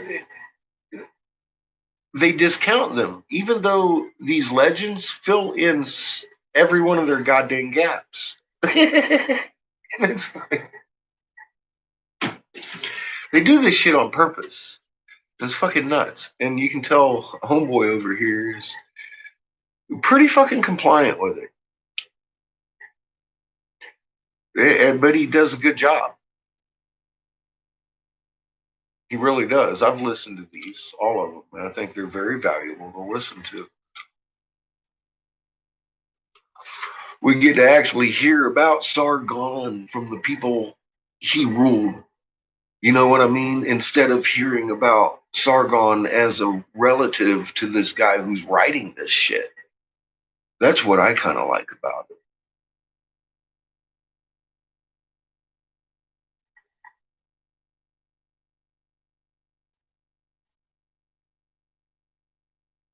Exactly, Robert. Exactly. And they'll discount.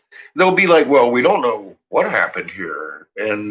But they'll discount the fucking, their legends, their mythology tells them exactly what fucking happened there. Oh no, that's just mythology gods over there. Gods, worshipy gods. No, they were invader gods, actually. Yeah, fairy tales. And you start looking at the shit, and it's like, well, really then. I've looked at fairy tales, and I know I'm about to piss off some motherfuckers, but it's called the fucking Quran and Bible. Because I've read the canon to both. And so if you've all heard it now. um, they twisted that shit, and they took out the context of it. If you had the context of it, you might be able to make some sense in hiding their hair as some of those verses. Some of them are just in there to make you feel good. Period. Those are the ones you're generally directed to. That's why they were put in there. The other ones tell a totally crazy story.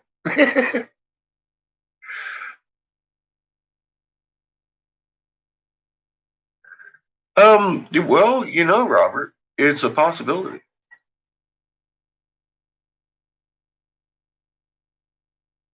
I don't think it's going to be anything near Hollywood style. I think if anything, it's going to be limited at best.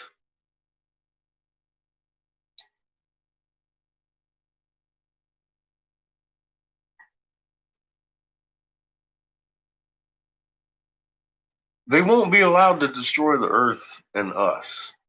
What this is about is one thing consistent about their writings. The creator of all has been haunting the gods' dreams and telling them for eons to give us our planet back. Time's up. That's what this is. I don't care what they try. They've got two choices. They can either kick and scream into oblivion, or they can stop, sit down, make peace with themselves, what they've done, fix what they've done, be forgiven by creation, and put some shields up around planet heaven. Because Mother Earth has shields. You are all her shields. Planet heaven has one shield. Everybody's subservient to a fucking usurped crown. And they subject us to their Vatican rule.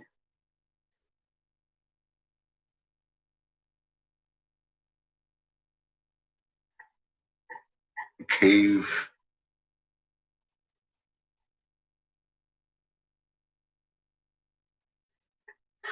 No, I didn't.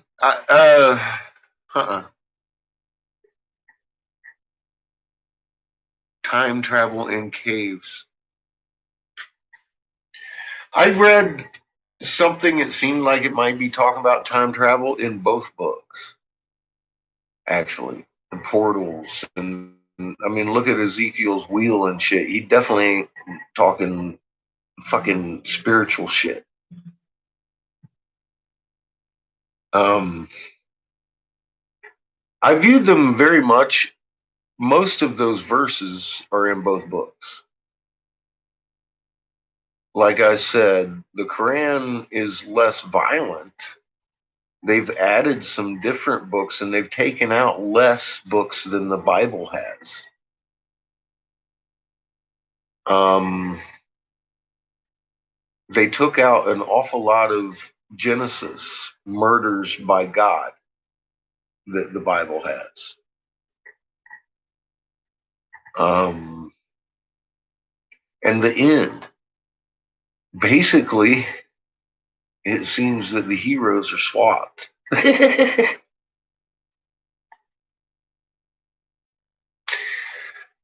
And what I got out of it the most, the Vatican produces both books. And I'm all like, the fuck? And it answers a lot of questions as to why the Pope goes into to the imams and calls them angels of mercy. Um, Completely makes sense. And once you start looking at the base of where this, it came from Abraham and the city of Ur, and all of these things derive from the two brothers' families, bloodlines that are perpetually fighting for control over the planet. And we're the ones that they keep fucking killing off. And the creators had enough of that shit. You say, you ain't gonna do this again.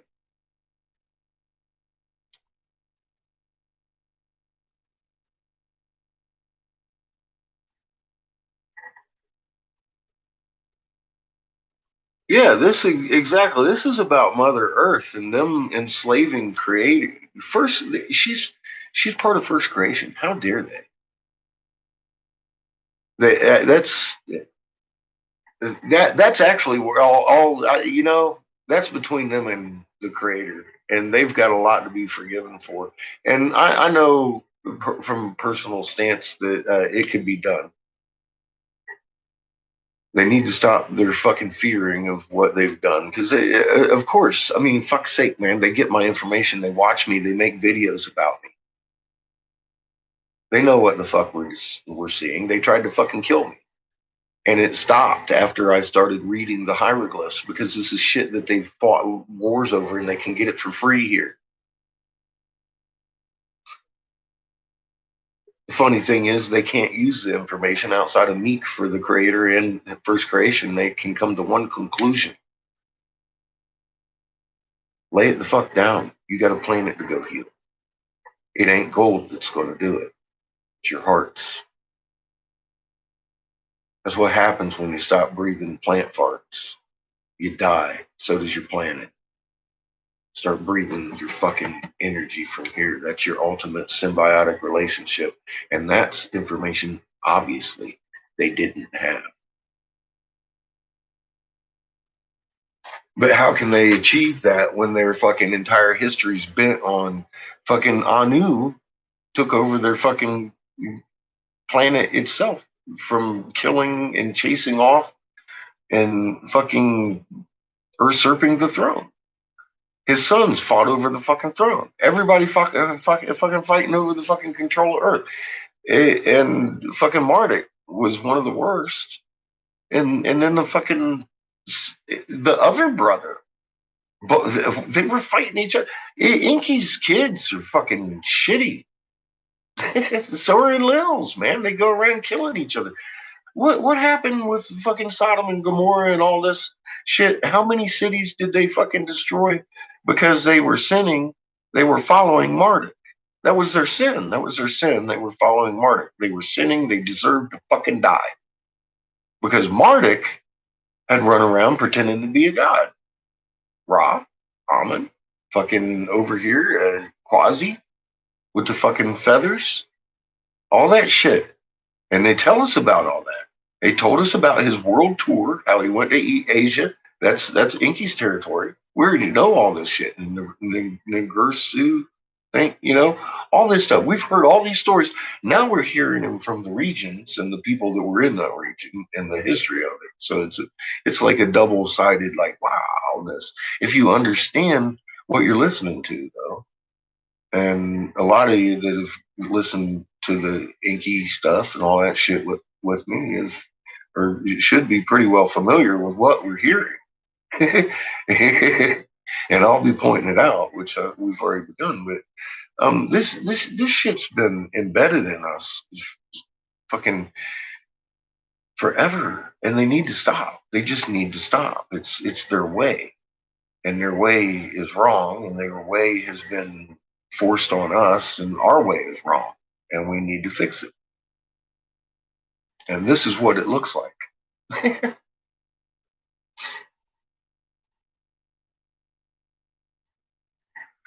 Absolutely interdimensional. Robert, quite a few native indigenous tribes claim that they came here from other planets in a mist.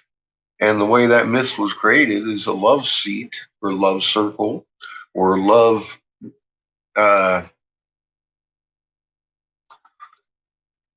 is it a family shit convergent, something like that?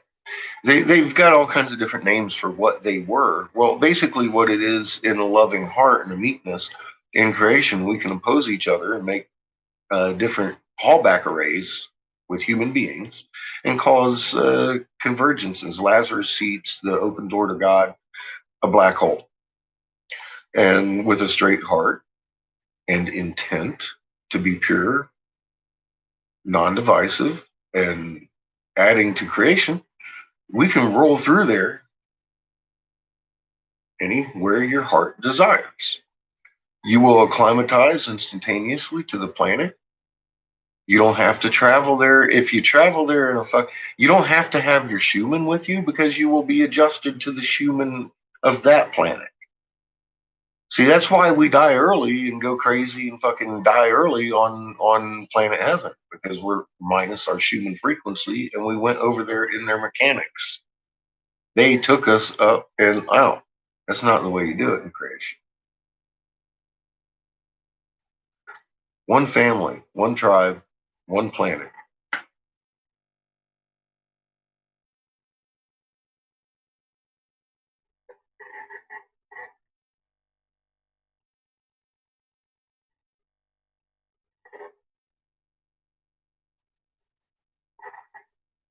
Oh, they're interrupted in this. Good luck with that. We're gonna have some interruptedness. The Wi-Fi is come and go.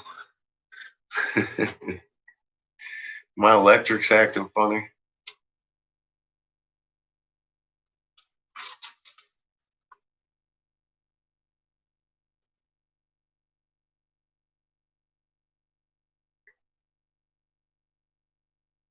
CERN CERN is a regional effect. It changes the frequency on a regional effect to hide them from this event, not the nova. Discharge that's coming. The flash. It's a couple of events coming that their CERNs would be able to change and hide them, basically, where a Faraday cage won't work. You actually have to change your frequency to survive this kind of thing. They do it mechanically. That's what CERN does. It changes. That's why there's so many of them. There's more of them in China than the rest of the world. And all we ever hear about is the rest of the world. I mean, we've got a couple out here, a few out here, a couple out here. And I'm talking about just in the United States, out here, here. And we don't even really hear about them. But we know we got one out here in Colorado, this and that and other thing. They're all over the place.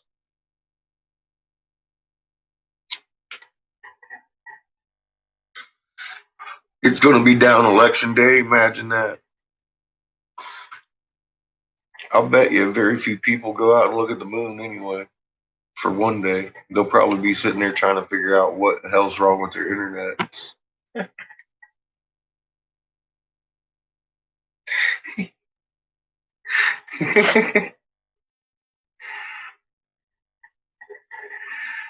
Well, not forever, Tom. There's uses for electricity.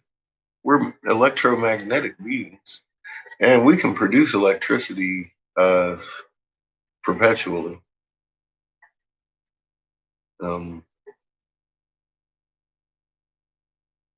but yeah, we need some of these control factors going that go hand in hand with having electricity, which is why they keep the grid up because they couldn't hide the sky unless they had everybody looking in this direction. Simple as that. That's why that's why the grid is up, so they can sit here and put on their play for everybody and make it look good. Um, if people in California were actually sitting on their balconies at night, watching the moon do this shit.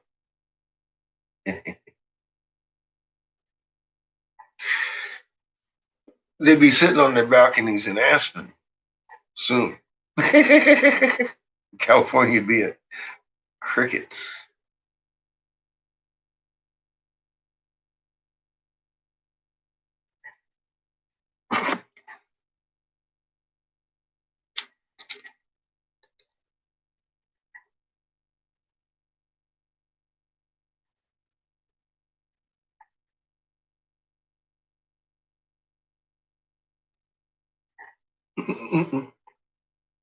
Well, Orion should be being seen, but not when it's being seen.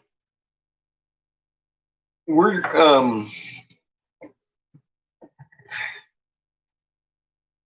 we're coming into the time of year where we would normally be seeing him though. And yeah, he's a little out of place. Just a little.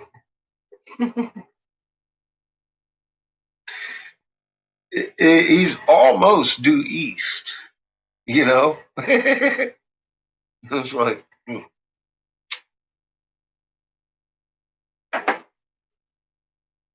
and he's doing the cartwheel that he should not be doing. He's going straight over our head. Boop. And yeah, it's never done that. It's never done that. It always should hang pretty low on your horizon in the south sky, always. Unless you're in the summer months. And then, like we discussed before, here's the sun, here's Earth, there's Orion behind the sun. So not only are we looking at Orion all summer, you just can't see it because it's behind the sun.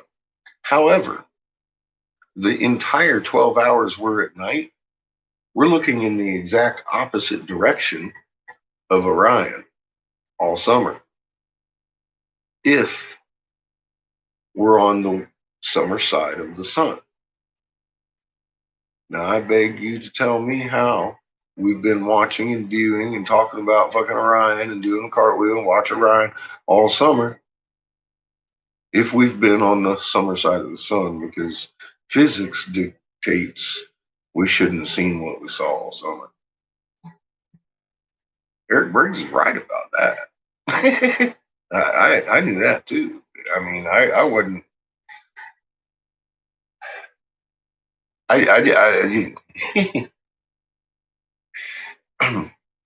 Us tilting, we tilted. The moon's doing cartwheels.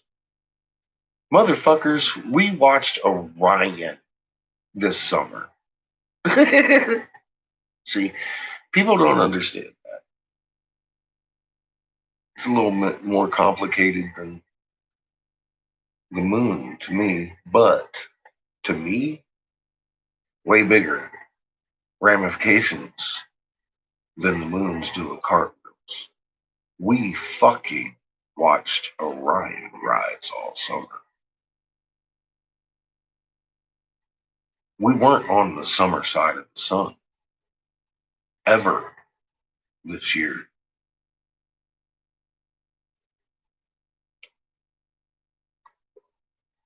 We couldn't have been. And seeing what we saw in our sky.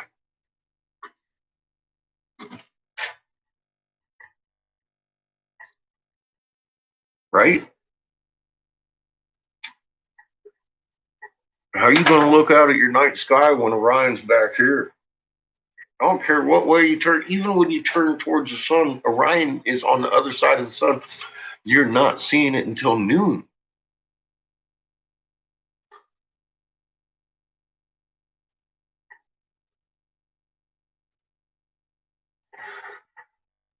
You got 3 fucking bright Venuses. Yeah, I know, Robert. I know. I'm not. Yay.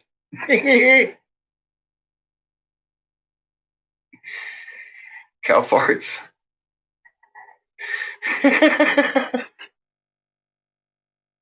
Ta-da! I get cow farts. I know. I'm sitting there looking at the night sky, and I'm all like, I see a few stars brighter than Venus. How is that possible? Hmm. Something we're not being told about. Maybe bigger planets than Venus that are shining off of two stars. One of them's real close to it that we can't really see because it's being blocked by this other big planet and fucking moon conglomeration behind us.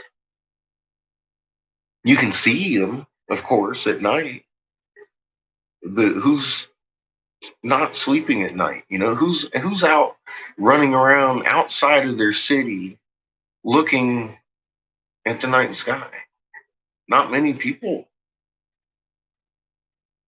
And even people that live out there, I know they usually go to bed early. They're not out there really looking at the fucking night sky. A lot of people don't. Period. They may be like, I love the night. They look at it once a year.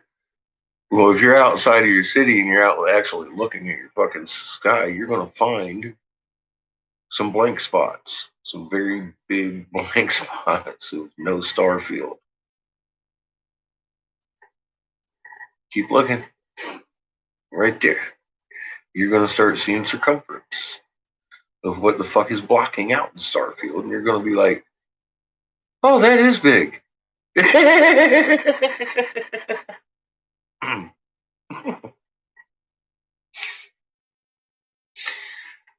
Take toilet paper. It's my advice. Have fun. maybe maybe a new change of pants with your toilet paper. I mean, that it's afterthought there. Yeah, you'd still have shitty pants, wouldn't you? Because the shit's fucking nuts. But it's been behind us for fucking a year and a half now. A while. It's been getting a little crunchier every day.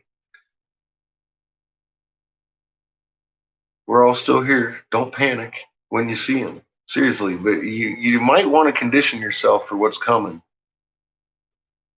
Because that's going to be the day the sky rolls back and men's hearts will fail them for what they see. And Cherenkov radiation is going to drain right off. And we're going to be looking like Mercury next to about 6 planets.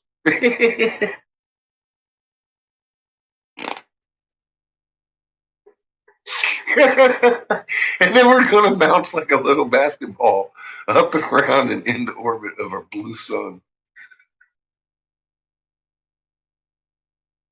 Scooby fucking doo. You ready?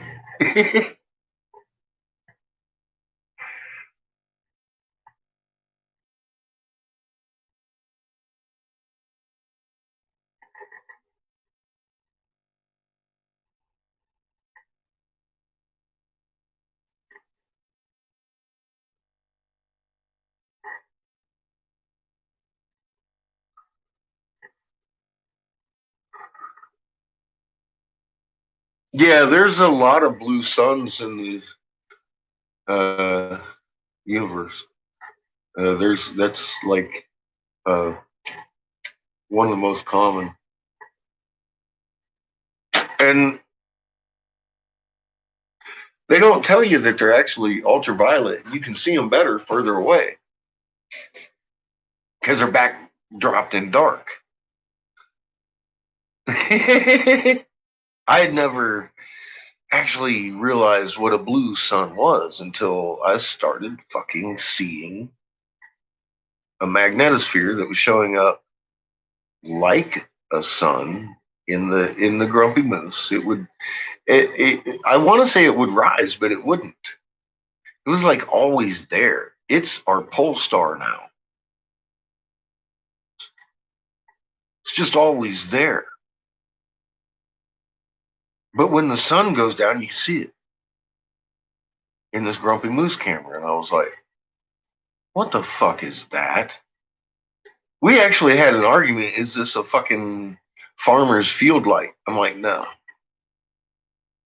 Not with that fucking magnetosphere. That's a blue kachina. Well, I discovered that blue stars are ultraviolet, and I was like, oh, it's a black light, black. This is when I started making connections back on Facebook, years before I made.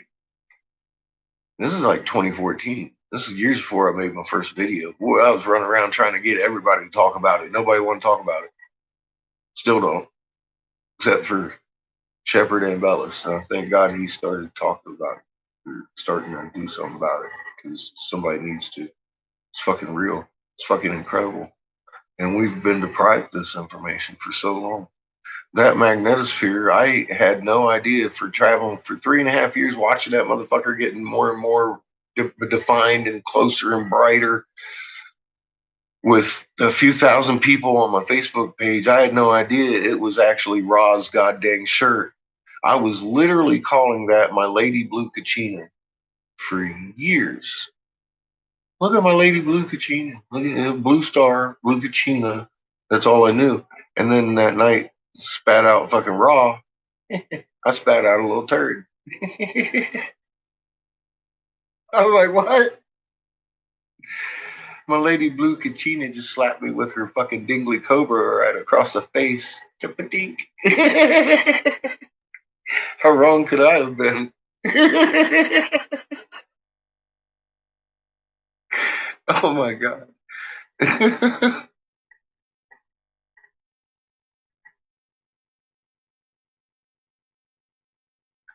Yep. The one that enslaves us. That's right, Tom. We need that electricity gone.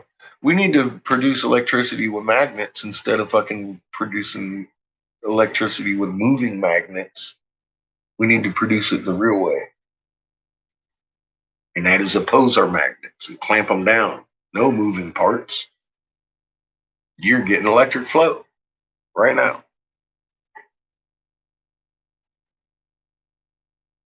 Yeah, the Grumpy Moose camera. It's an Alaska Weather Service camera they shut down in 17, right before Roth shot out his magnetosphere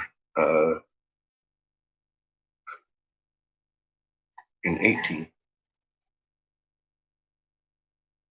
It's still there. I've made a video, made a couple of videos. I brought it was equipped with the MRI for studying auroras. That's why the magnetospheres were showing up on that camera.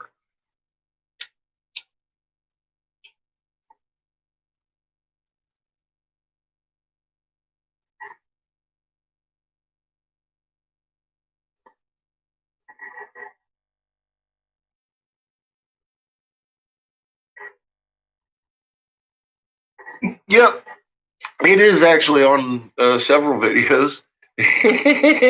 Yeah, Grumpy Moose. I've made a video about Grumpy Moose and showed the last 24-hour video clip of Grumpy Moose, and that's all you get. I've got pictures on my Facebook from years of watching Grumpy Moose, though. There's other people that have downloaded a lot of videos from it over the time because I didn't know how to do it. I could do it on my recorder. Damn, I wish Moose was still up. See, I didn't know how to record my screen back then. So I depended on other people to help. I couldn't do it. Couldn't make it happen. I'll bet it is. There's some equatorial fucking lights going on. I'm curious as to what is going on down south too at night. I'm seeing something in my fucking equatorial east. It's fucking bright, almost as bright as what's coming from my north. I don't know if it's overbleed because the fucking sun's so big and it's getting that close that we're actually starting to look like Mercury next to it, and it's coming around the circumference of the rest of the planet. You know what I mean? I'm How close is Ra? I'm getting the impression he's pretty fucking close, is what I'm looking at. Because that light from the north is spreading east.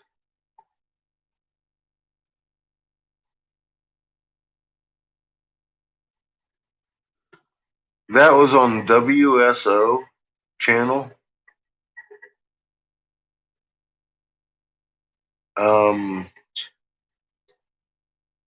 WSO channel, the Eye of Ra on Goes interview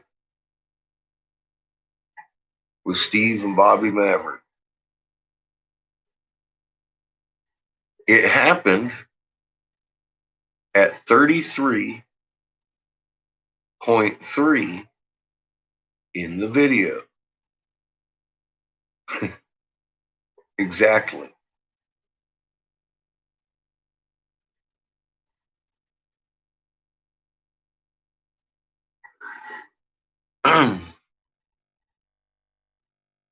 Possibly an airplane, Robert.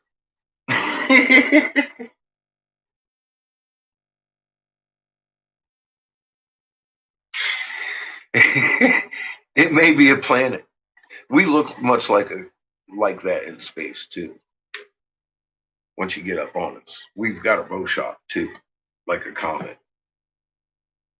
Everything does. That lights up. We're pretty exciting looking from outer space. They just don't give you the real of it because it's pretty unnerving actually. Understanding what the bow shock actually is representing on there. It's we're we're definitely not told everything. We're not shown everything. You just got to know everything. It's physics. It's how things travel through space.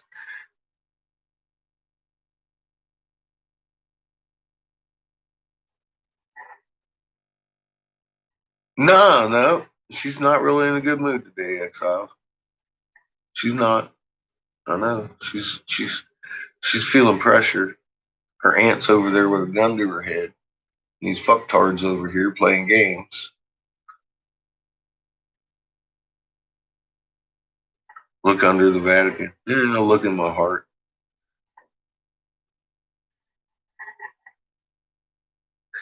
But yeah, I believe honestly, Robert, I believe that's where a lot of the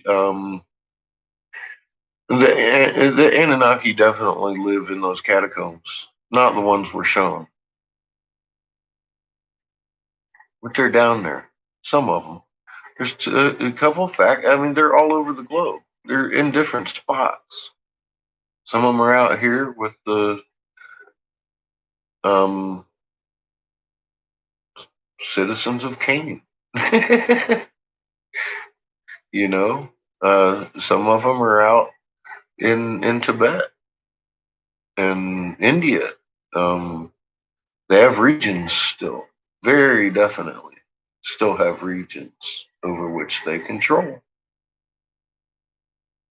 and fight for. This isn't anything different than what we've read. And unlike Josh keeps pointing it out, and he keeps saying, "Yeah, no wonder we're like this. We're just like those that made us," and blah blah blah. And I'm all like, actually, dude, they're still here.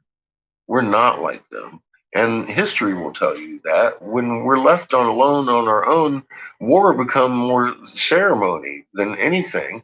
We weren't out there in the battlefield fucking murdering each other a lot of times. We would just go out there and parade around, clash, and go back home and lick our wounds and everybody get laid.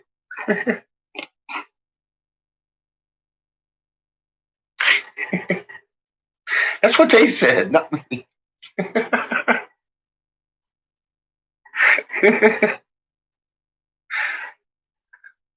But then they got somebody coming in and usurping or this and that and everything and start taking over and fucking trooping around killing people again over fucking Power and Thrones, and it's like, you jackasses.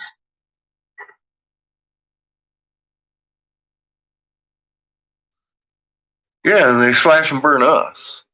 Our neighbor, their castles stand. They did burn down the White House once, but that was ours. See, that's how long we were free. 1876 to, or 1776 to 1814. That's not a very long time. It's like 36 years. And I can't even say we were free, the Masons back then, because look. Well, I know we were contracted since. Treaty of Ghent lays down that shit.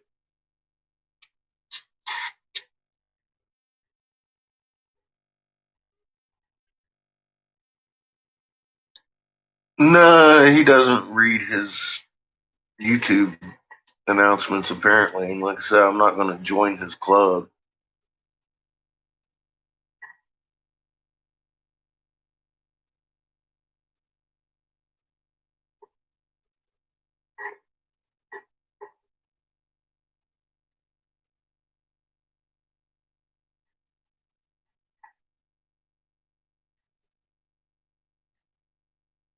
Very nice. So I take it this is Greg I'm talking to then.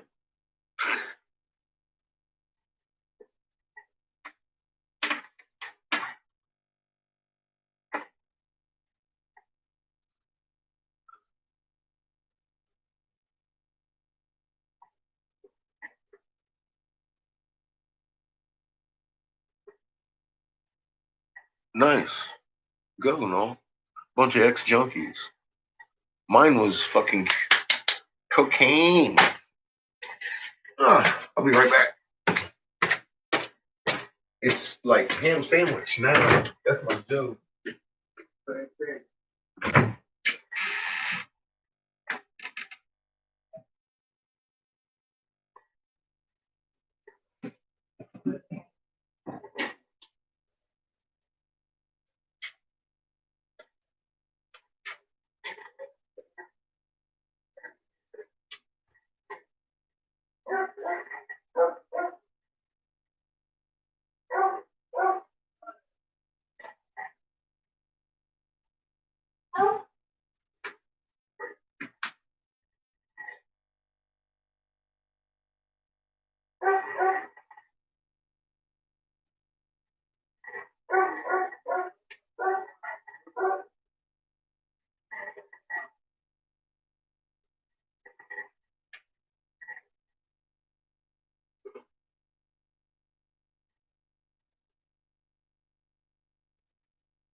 No dogs allowed.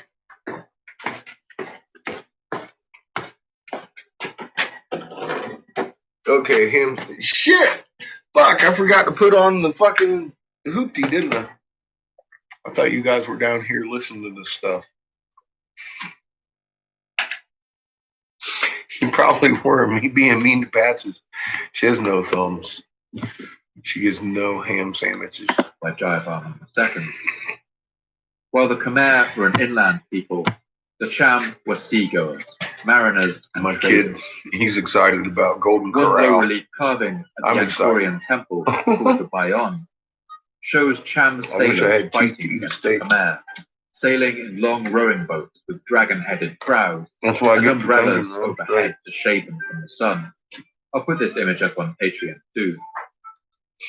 To the north of Champa was a kingdom called Dai Viet, home of the Viet people who give their name to the modern country of Vietnam. Vietnam in those times was divided between these two kingdoms. My addiction Champa started and with Dai Viet. And interestingly, the border painkillers. between them was close to the same line that split the country during the Vietnam War, For famously my back. separating north and south along the 17th parallel.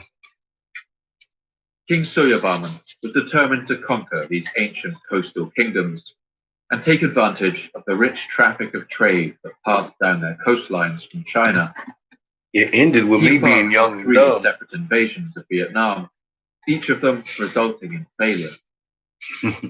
In the year 1128, for Or maybe instance, culminated he led a because huge of it army ended. of 20,000 Because soldiers stop against being the Viet dumb. people, but his great army was decisively defeated, and the king only just made it back to Angkor alive. God Not dang to it, be I just ate a deterred, cookie. Suryavarman Don't be tried fucking again me up. in the year 1145, this time invading Champa, and he had slightly better luck. He managed to defeat its king and sack its I capital, love Ujjain. sugar comas. But as the Americans found out in the 20th century, Vietnam is a difficult country to hold. The puppet king that Suryavarman installed lasted only about 5 years. He was ousted by Cham rebellions, and when Suryavarman marched back into Champa to support him, his army was badly beaten. I do by too. It's rebels. because Ascension answers questions. Although the inscriptions are understandably quiet on the subject, it's thought that Suryavarman himself may have died on this expedition, but whether from disease, failed battle, or an enemy ambush.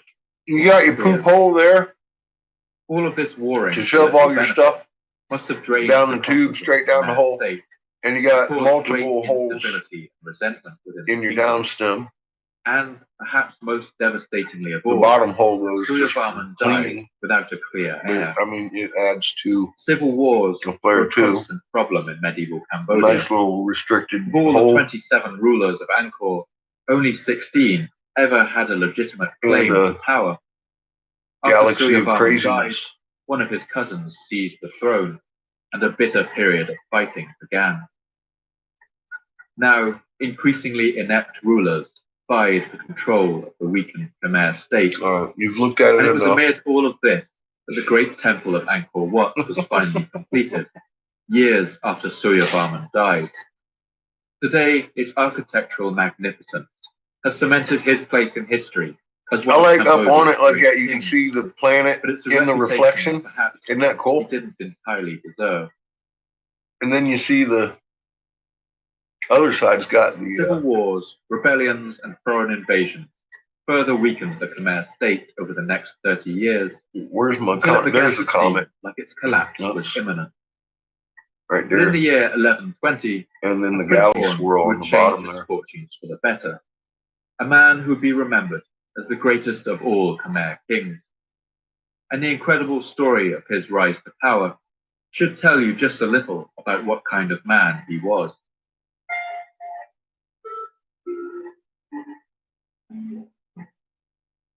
This prince was called Jayavarman, a popular name for Khmer princes, much as Henry was for English royalty. And this is the magnifier. Since The Jayavarman II founded on the the empire front. and crowned himself the first god big king, old there have wall. been a further 4 King Jayavarmans. Show you the patterns Despite and this colors. common name, there was something little very better. unusual about this Jayavarman. Unlike previous Hindu princes of Angkor, he was a devout Buddhist. From the various sculptures that depict him, we get an impression of Jayavarman as a man with a broad, strong body and a large head covered with close-cropped hair. Wait His on eyes you. are always closed in the statues, a half smile of peaceful contemplation on his lips, but his broad jaw is also set in an expression of fierce determination. This Prince Jayavarman was the heir to the throne of Angkor. When his father died in the year 1160, Jayavarman, at the age of 40, prepared to ascend the throne. But before he could, a rival brother made a competing claim to the crown. That can make for an exciting day, no? Cambodian society. This was a clear declaration of civil war. But Jayavarman's Buddhist faith forbade him from shedding blood, and to shed the blood of a brother was even more unthinkable to him. And so, instead of fighting, he gave up the crown and went into voluntary exile in the land of Champa, the traditional enemy of the Khmer in southern Vietnam. He would remain there for 5 years, watching from afar as his home kingdom descended into chaos. Take a screenshot, motherfucker! That's because It's a badass. treacherous You lay down like turned out this, to be a poor, so your short king. cat or dog He mismanaged the kid country, suffered ain't gonna from knock it rebellions, down. and soon faced a And break it. violent revolt from a bold rebel leader named Tribhuvanaditya. God, dude, can you see it glitter? Astonishingly, Jayavarman seems to have forgiven his brother for betraying him. When he heard he was in danger, Jayavarman rushed out of exile to stand by his brother's side. But he was too late. By the time he arrived back in the capital of Angkor, he found his brother dead, and the rebel chief Tribhuvanaditya sitting on the throne. Once again, Jayavarman's religion prevented him from fighting. Fucking sun is And like so he brilliant fled back blue, to his glittery, exile in Champa and to silver mourn the brother who mixed had betrayed him. with the white cap. But the rebel chief Tribhuvanaditya would have just as much I love love that as shit. Jayavarman's That is brother. tight. He ruled for 10 years. Well, if you He was look here belligerent too, and difficult. all of that He is too glittery faced metal rebellions, and soon color. his insulting manner It's not just drove the color, kingdom it's of glittery Champa metal to color. invade. Jayavarman, in That's his a exile, really trippy must looking have bubbler. watched The the whole Cham thing army is just leaving for war. The divisions of spearmen with their bright shields, every bit of it's trumpeting glittery. the war elephants, the long ships Like driven that. by oarsmen leaving the port of Vijaya. I like By that. this time, the Khmer Empire had been You go out in the by sun and decades look of at this internal shit, it's going to be a fighting. totally different. The Cham piece. armies were able to Go out in the rampage sun, through look the at it. Khmer lands and easily I don't know defeat how its well army it in battle. translate. But the rebel king If it Tribhuvanaditya would even be still worth felt secure, hauling all that shit holed up up there. in the great capital of Angkor behind its ring of four walls. That was until the true I don't know how strength much of the Cham detail you can people see in came that into its either. own. Because the planet Their behind there experience actually as looks maritime round. traders meant that the Cham were And it skilled has sailors. a haze They amassed of a great a fleet fucking and sailed it atmosphere up almost the looking. Mekong River, across the Lake Tonle Sap, and directly into the heart of the Khmer capital. It was a daring I got a pretty surprise good attack. scald on that galactic marble. And when the right rebel there. It king looks good. saw those ships with their It dragon-headed looks good. prows and I bright love making it. umbrellas That's why I made it. on I the was like, lake all in right, their hundreds, all right. he The must homie have says he known wants that like all was lost. a nice raw bubbler. The Cham army burned the city of Angkor to Let's the make a ground. nice raw bubbler. They destroyed its temples and palaces, I'll take and set advantage fire if to you want the wooden something houses nice. of its people, Just to do leaving something it a nice. smoking and Nicer desolate than waste. what you might have thought. They executed the rebel chief And I don't Tribhuvanaditya, care. Like I and said, anarchy that descended extra is on the on land me. of I Khmer. fucking wanted to make it. Still in exile in the kingdom of Champa, and There now you an go. old man of over 50 years, the exiled Prince Jayavarman heard about what had happened with what must have So been I heart. He knew that he had to love return home making to galaxy help his marbles, people. which I haven't been able to When he make crossed the a lot border, of. he must have ridden through a Lately. devastated land, full of burned villages and hungry people. But his Yeah, the moment of glass, not the destiny OD. had finally arrived. No, that's He just a returned straight to the exciting capital city day. he had fled so many years ago, and the people there greeted him as their king, All right, so I'm gonna make crowning some more him of these. I got Jayavarman VII. And so the pacifist Jayavarman today and became tomorrow. the Cat in And the I year gotta take my kid in without ever having shed for his a drop birthday. of blood. But For as the he whole sat day, on the throne in we're the gonna be capital, out and about Jayavarman doing could still dad smell and the kid smoke in things. the air. Angkor's What we're buildings gonna were do, I'm burned, not and sure. the bodies of its people still lay in the All he street. really wants to do is go bowling with me, but we're having a hard time finding a bowling alley open during COVID, which is kind of funny because the lanes are 6 foot apart.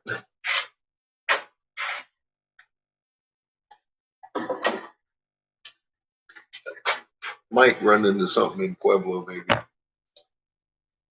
The armies of Champa still rampaged through his land, burning villages and terrorizing his people, who now looked to him for protection. And perhaps it was this newfound responsibility that brought Jayavarman's Buddhist pacifism to an end. He ordered a great army to be gathered and marched out to meet the rampaging invaders on the battlefield. He was successful and scored victory after victory as he drove the invaders from his land.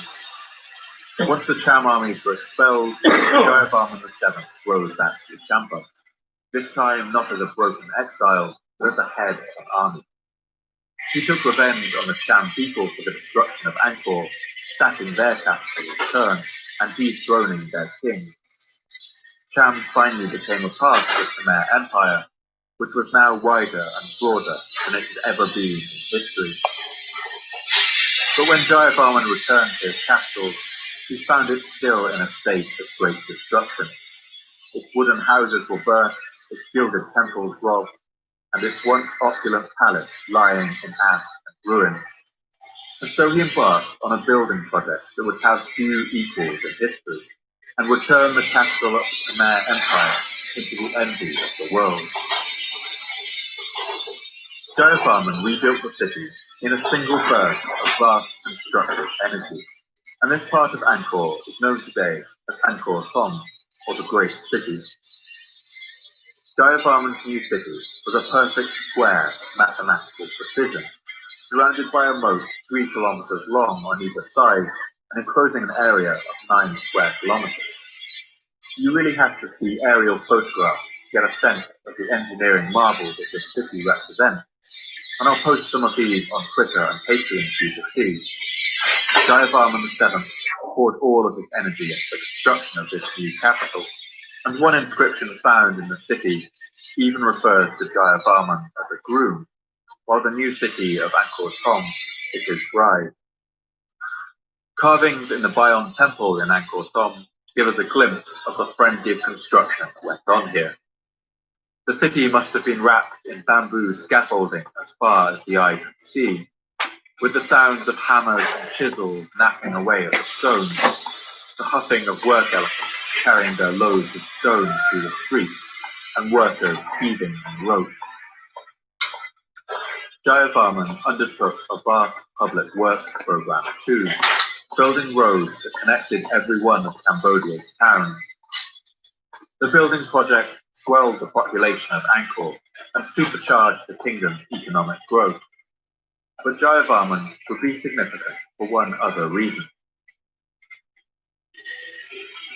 He was not the first Buddhist king of Cambodia, but he was the first to declare Buddhism the state religion. And from the moment of his coronation, he embarked on a program to convert Angkor's society from their Indianized Hindu culture. Before the year 1200, art in the temples of Angkor mostly portrayed scenes from the Hindu pantheon, such as Vishnu reclining on a lotus leaf or the churning of the primeval sea of milk in Hindu creation stories. After the year 1200, scenes from the Buddhist folk tales called the Jataka and scenes from the life of the Buddha began to appear on the temples instead. The great temple of Angkor Wat was slowly transformed into a center of worship, not for the Hindu god Vishnu as it was designed, but for the Buddha. It amounted to a non-violent revolution that pervaded every level of Khmer society. Buddhism had always been a part of medieval Cambodia. As we've already seen, It was popular among commoners, but it had virtually no traction among the lords and nobles of high society who were devoted to Hinduism and the Indian way of life. You can think of Buddhism in Cambodia as something like Christianity during the 1st and 2nd centuries in the Roman Empire. When a liberal and tolerant ruler held power, its followers could go about more or less unmolested. But it took only one tyrant for things to get unpleasant. But now, just as Christianity had in Rome, Buddhists began to take over the culture that had once persecuted them. Buddhism succeeded in Cambodia because it was inclusive and universal in its outreach.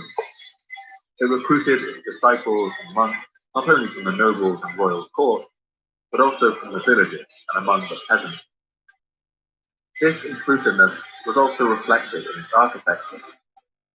King Jayavarman VII had an enormous temple built in Angkor Thom called the Bayon. In line with Buddhist ideals, it was the first temple in Cambodia to be built without any walls, indicating its openness to all of Angkor's people. But the kingdom's conversion to Buddhism would have wide-reaching consequences that Jayavarman may not have anticipated. As a Buddhist, he renounced the title of godship, instead giving himself the humble title, the Lord who looks down. But he still retained religious authority in the kingdom and presided over the construction of temples and image houses. This was possible because Jayavarman was a Mahayana Buddhist, a branch of Buddhism that was highly malleable and adaptive.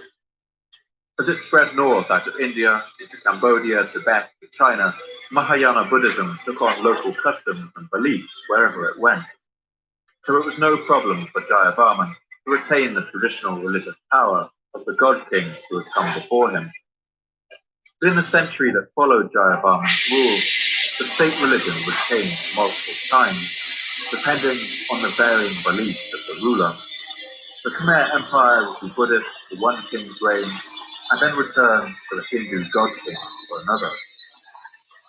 And this inconsistency seems to have led to a widespread collapse in the trust that the Khmer people put in their state religion.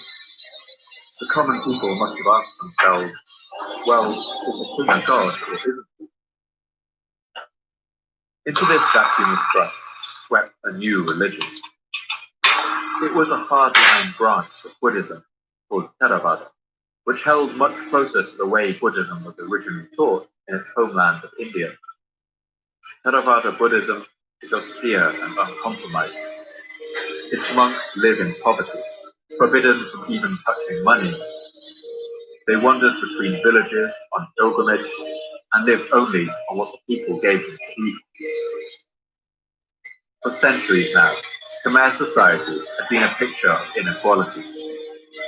Khmer peasants paid punishing taxes to the temple, did backbreaking labor in the fields, and could be conscripted into vast work gangs whenever a new temple, reservoir, or royal mausoleum was built.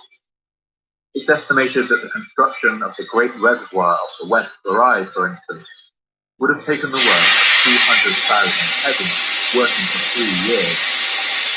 Meanwhile, the king and his nobles, as well as the priests and holy men in the temples, lived in luxury. The king's palace required the services of up to 4,000 palace women, for instance, while according to the inscriptions of one medium-sized temple, it required a staff of 1,000 administrators, 600 dancers, 95 professors, and a whole host of other staff, amounting to nearly 13,000 people. And all of this opulence came at the expense of the peasants. But all this promised to come to an end with the spread of Theravada Buddhism. This new breed of Buddhist priests lived in grass huts among the villages rather than in golden temples.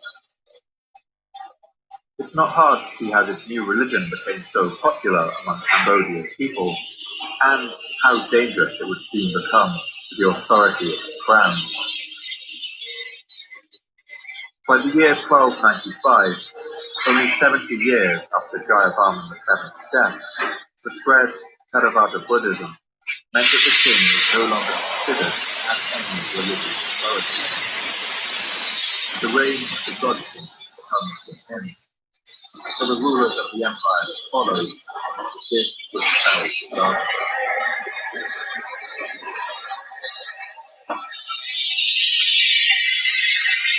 When Jayavarman VII died in the year 1220, he would have been close to 100 years old. The mourning must have been tremendous.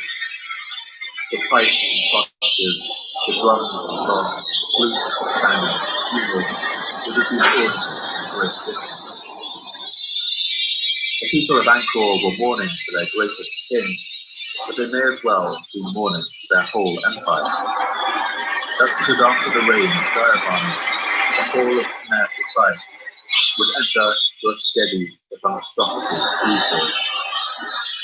From this point on, all monumental religious building projects in Angkor came to an end.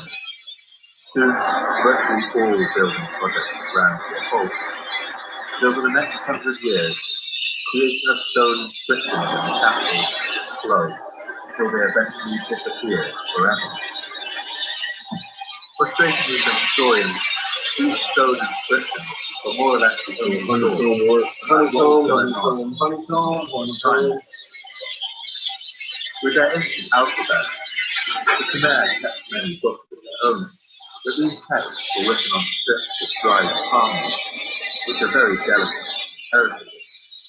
They had to be recopied every 100 years or so to stay survive, and for this reason, not a single Angkorian text can survive to this day. We have only their inscriptions in the stone to learn from, and with the end of stone construction in Angkor, we're left guessing as to what exactly happened in those years. The last recorded king of Angkor was Jayavarman IX, who reigned for nearly a decade, from 1327 to 1336, when he was supposedly killed by his head gardener, who married his daughter and took his place on the throne. After this, there are no more records. For the next 200 years, not even the name of one king survived. This period is known as the Dark Ages of Cambodia, and the next thing we hear about the city of Angkor is the report of those Portuguese explorers who opened this episode, stumbling across the ruins of the city deep in the jungle. But what happened in those dark 200 years when the Cambodian inscriptions came to stop? What fate befell this great empire that had once been one of the world's mightiest powers? And how did the world's largest city turn into nothing more than a string of scattered ruins?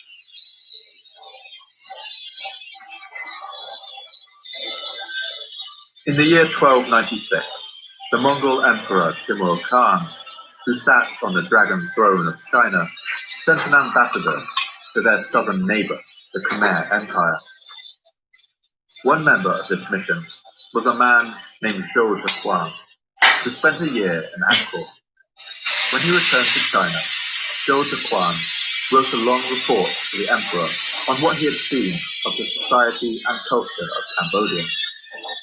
This document has survived to this day, and it forms one of the most crucial pieces of testimony about what life was like in medieval Angkor towards its end. Zhou was particularly struck by the architecture of the Khmer capital. And their little flower, that one's red and All blue. official buildings and homes Red of and the blue. aristocracy, including Came the together royal to make a palace, flower. face the east. The royal palace Actually, I stands think it north turned of the yellow. Golden Tower and the Bridge That of Gold. particular lane. It is 1.5 miles in We'll see circuit. what happens when we add heat. Other dwellings are covered with yellow-colored pottery tiles. Carved or painted Buddhas decorate all the immense columns and lintels. The roofs are impressive too. Open corridors and long colonnades, arranged in harmonious patterns, stretch away on all sides. Zhou Zhiquan also noticed the large numbers of Theravada Buddhist monks walking the streets. After nearly a century of growing influence, the Khmer king Indravarman III had finally made the austere religion of Theravada the official state religion. But despite this, It seems that the pomp and magnificence of the Khmer king hadn't dimmed in the slightest. When the king goes out to preach mass at the head of his escort, then comes light, silence, and music. Polite women, 300 to 500 of them, wearing flowered cloth with flowers in their hair, hold candles in their hands, bearing royal treasure of gold and silver. Carts drawn by goats and horses, all in gold, come next. Behind them comes the sovereign, standing on an elephant, holding his sacred soul in his hand. And it's clear from Zhou's notes that despite the most austere form of Buddhism taking over the country, the inequalities of Cambodian society were still rife. Only the ruler is dressed in cloth with an all-over floral design. Around his neck, he wears about 3 pounds of big pearls. At wrists, ankles, and fingers, he has gold bracelets and rings all set with cast irons. Meanwhile, the common people dressed plainly. From the king down, the men and women all wear their hair wound up in topknots and go naked to the waist, wrapped only in a cloth. But alongside this remaining royal extravagance, there were signs of extreme stress already beginning to show beneath the surface of Angkor's society. By this time, the golden age of the Khmer was past. Jayavarman VII had been dead for almost 100 years, and it's clear that the empire had begun to slide into decline. Part of the reason for this was due to the rise of powerful enemies in the region. Both the Vietnamese and Thai people had grown in strength and confidence during this time and were beginning to put pressure on the Khmer land. Zhou Tuquan mentions this at one point in his testimony. In the recent war with the Siamese, the country was utterly devastated. These Siamese were the kingdom of Ayutthaya, in what is now known as Thailand. Ayutthaya was once part of the Khmer Empire, but it had broken free in recent centuries. Now it was a rising power in the region, a trading kingdom with a vast port capital that swelled with the wealth of trade in the Gulf of Thailand. When early French explorers visited Ayutthaya, they would compare it to Paris in terms of its size and wealth. And by this time, the Thai were beginning to exert influence in the region, conquering northern kingdoms and city-states. And by the year 1350, Ayutthaya had gained enough confidence to start challenging the great power of the region in open battle. From this point on, for a period of 100 years or so, wars between the Thai and the Khmer were incessant and mostly one-sided. The Khmer lost several large and profitable territories on their borders, which weakened them and further reduced their ability to defend themselves. And as the mid-14th century neared, the Thai people felt bold enough to invade the Khmer heartland and take a swipe at the great capital itself. In 1352, the Thai king Utong marched a great army into Cambodia and encircled the city of Angkor. While Angkor was large and had sections surrounded by strong walls, it was not a defensible stronghold. It sits in the west of Cambodia, and while attacks were mostly coming from Champa and Dai Viet in the east, this was in a strong position. But now attacks were coming from the west, and Angkor began to look increasingly vulnerable. The very features that made Angkor perfect for rice farming, its wide, flat plains, made it a difficult city to defend in times of war. Some historians have also argued that the extensive system of roads built by Jayavarman VII, which had boosted the empire's economy for over 100 years, would now work against it. On these well-maintained roads, its enemies could now march across Cambodia at great speed, and since the road network was so dispersed, the only defensible choke point in the country was at the gates of the city. and by the time the enemy had reached I'm there, hearing it something would have alarming. been too late. King No way. Hutong's siege The succeeded. enemy wouldn't use The our walls of highways. Angkor fell, its defenders were overcome, No. and the Thai soldiers swept into the city and toppled its king. For a period, Angkor was ruled by a series of puppet kings, loyal to the Thai. But the Khmer, as always, were a proud people and refused to accept foreign rule. They rebelled again and again, with a Khmer king finally retaking the throne. This was until the final siege of Angkor in the year 1431. The final siege lasted for 7 months, and the Khmer resistance must have been terrific. But the Thai armies completely encircled Angkor, cutting off its supplies on the land and blocking the canals. We can imagine the drums of war beating and the trumpeting of the elephants, the smoke rising from the siege camps as the city of Angkor was slowly throttled with life. After 7 long months, the city surrendered, and the Thai forces sacked it completely, looting it of all its valuables. Statues from Angkor have been found decorating the ancient Thai capital of Ayutthaya, suggesting an organized campaign to loot and despoil the city that was once the Rome of this region. The Thai conquerors put one of their own princes on the throne of Angkor, but they never conquered the whole land of Cambodia. Once again, the usurper sat on the throne for only a short time before a Khmer prince chased him away and reclaimed the crown. But after this humiliation, it was clear that Khmer kings could no longer rule from the great city of Angkor. They moved the king and his court south to a more defensible location, around where Phnom Penh, the modern Cambodian capital, is today.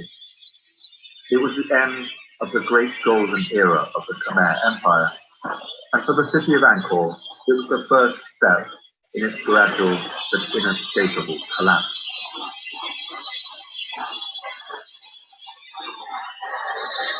It's worth noting at this point that Angkor is recovered from the destruction of war in the past.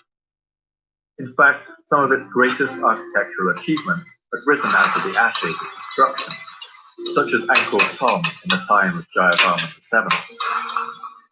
And this shift of administrative power to the south doesn't seem to explain the wholesale abandonment of the entire city. So what happened? Many explanations have been given for the abandonment of Angkor. Some historians have argued that only a cataclysm, like a great earthquake or the arrival of bubonic plague, can account for the disappearance of such a vast population. But because of the scarcity of inscriptions through the Cambodian Dark Ages, we're left with only the archaeological record to go by. And recent evidence suggests that Angkor's decline was not a thunderclap. It didn't happen all at once, and there is little evidence of a mass die-off of people. New scientific evidence shows that the intensity of land use in the center of the city had declined gradually for more than 100 years before its supposed collapse. Analysis of sediment cores shows that in the first decade of the 14th century, tree growth increased in the region, while signs of soil erosion and burning all declined, pointing to a reduction in human activity. By the end of the 14th century, Angkor's moat was covered in a floating mat of swamp vegetation, indicating that it was no longer being maintained. And as with the collapse of many civilizations we've looked at already, it seems that climate was to play a large part in the demise of Angkor. Recent research by Australian archaeologists suggests that the decline may have been caused, at least in part, by the global transition from the medieval warm period to the Little Ice Age.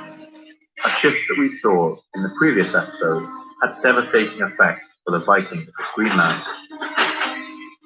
But in Cambodia, with the complex mechanics of its monsoon season, this period of climate change seems to have had somewhat contradictory effects. If we look at the enormous canals to the south of Angkor, we see that around this time they became filled with a large amount of coarse-grained sand. This suggests a period of torrential rainfall and flooding, during which silt deposits were swept down from the hills in large amounts. But around the same time, the exit channels usually drained water from the large reservoirs were deliberately blocked, while others were turned into inlets to increase the water flowing into the lake. This all seems to indicate a period of drought, when the citizens were fighting to keep the reservoir levels high. So which was it? Drought or floods? This apparent paradox has puzzled archaeologists for many years, but an answer came in the recent publication of a study into the widths of tree rings in Cambodia, covering a period of nearly 1,000 years.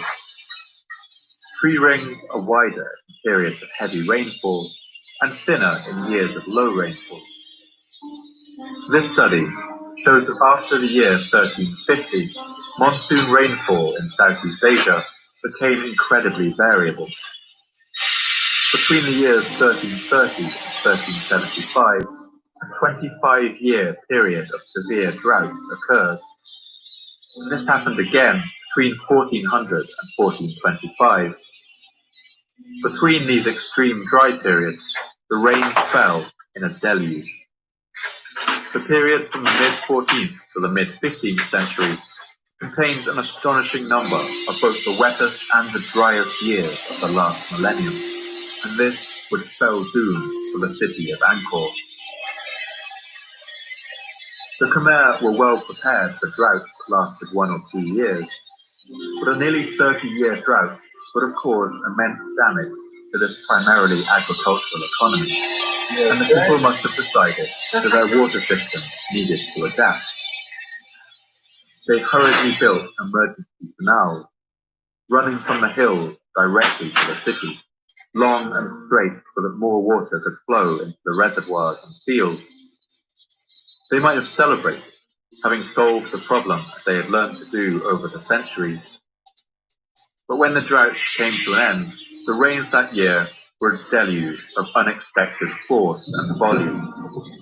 There would have been little time to react before the water rushed down from the hills, and the entire system was overwhelmed. The emergency inlets that had increased water flow during the drought would now become the city's downfall. Water would rush down them in greater volumes than the city was designed to withstand, and the reservoir would fill to bursting. The Khmer may have made some attempts to drain their tanks, desperately digging emergency outlets and trying to block the canals they had built only years before, but it would do no good. The reservoirs began to overflow. It must have been a terrifying sight as the water began to pour down the sides of the banks, flooding into the city, turning streets into rivers and sweeping away the fragile wooden houses in a torrential flood of water. The people of Angkor would once again work to re-engineer their enormous water system back to its previous state. They blocked the new inlet canals and widened the outlets to drain the reservoir. And just when they had finished, the drought would return, and the whole cycle would begin again.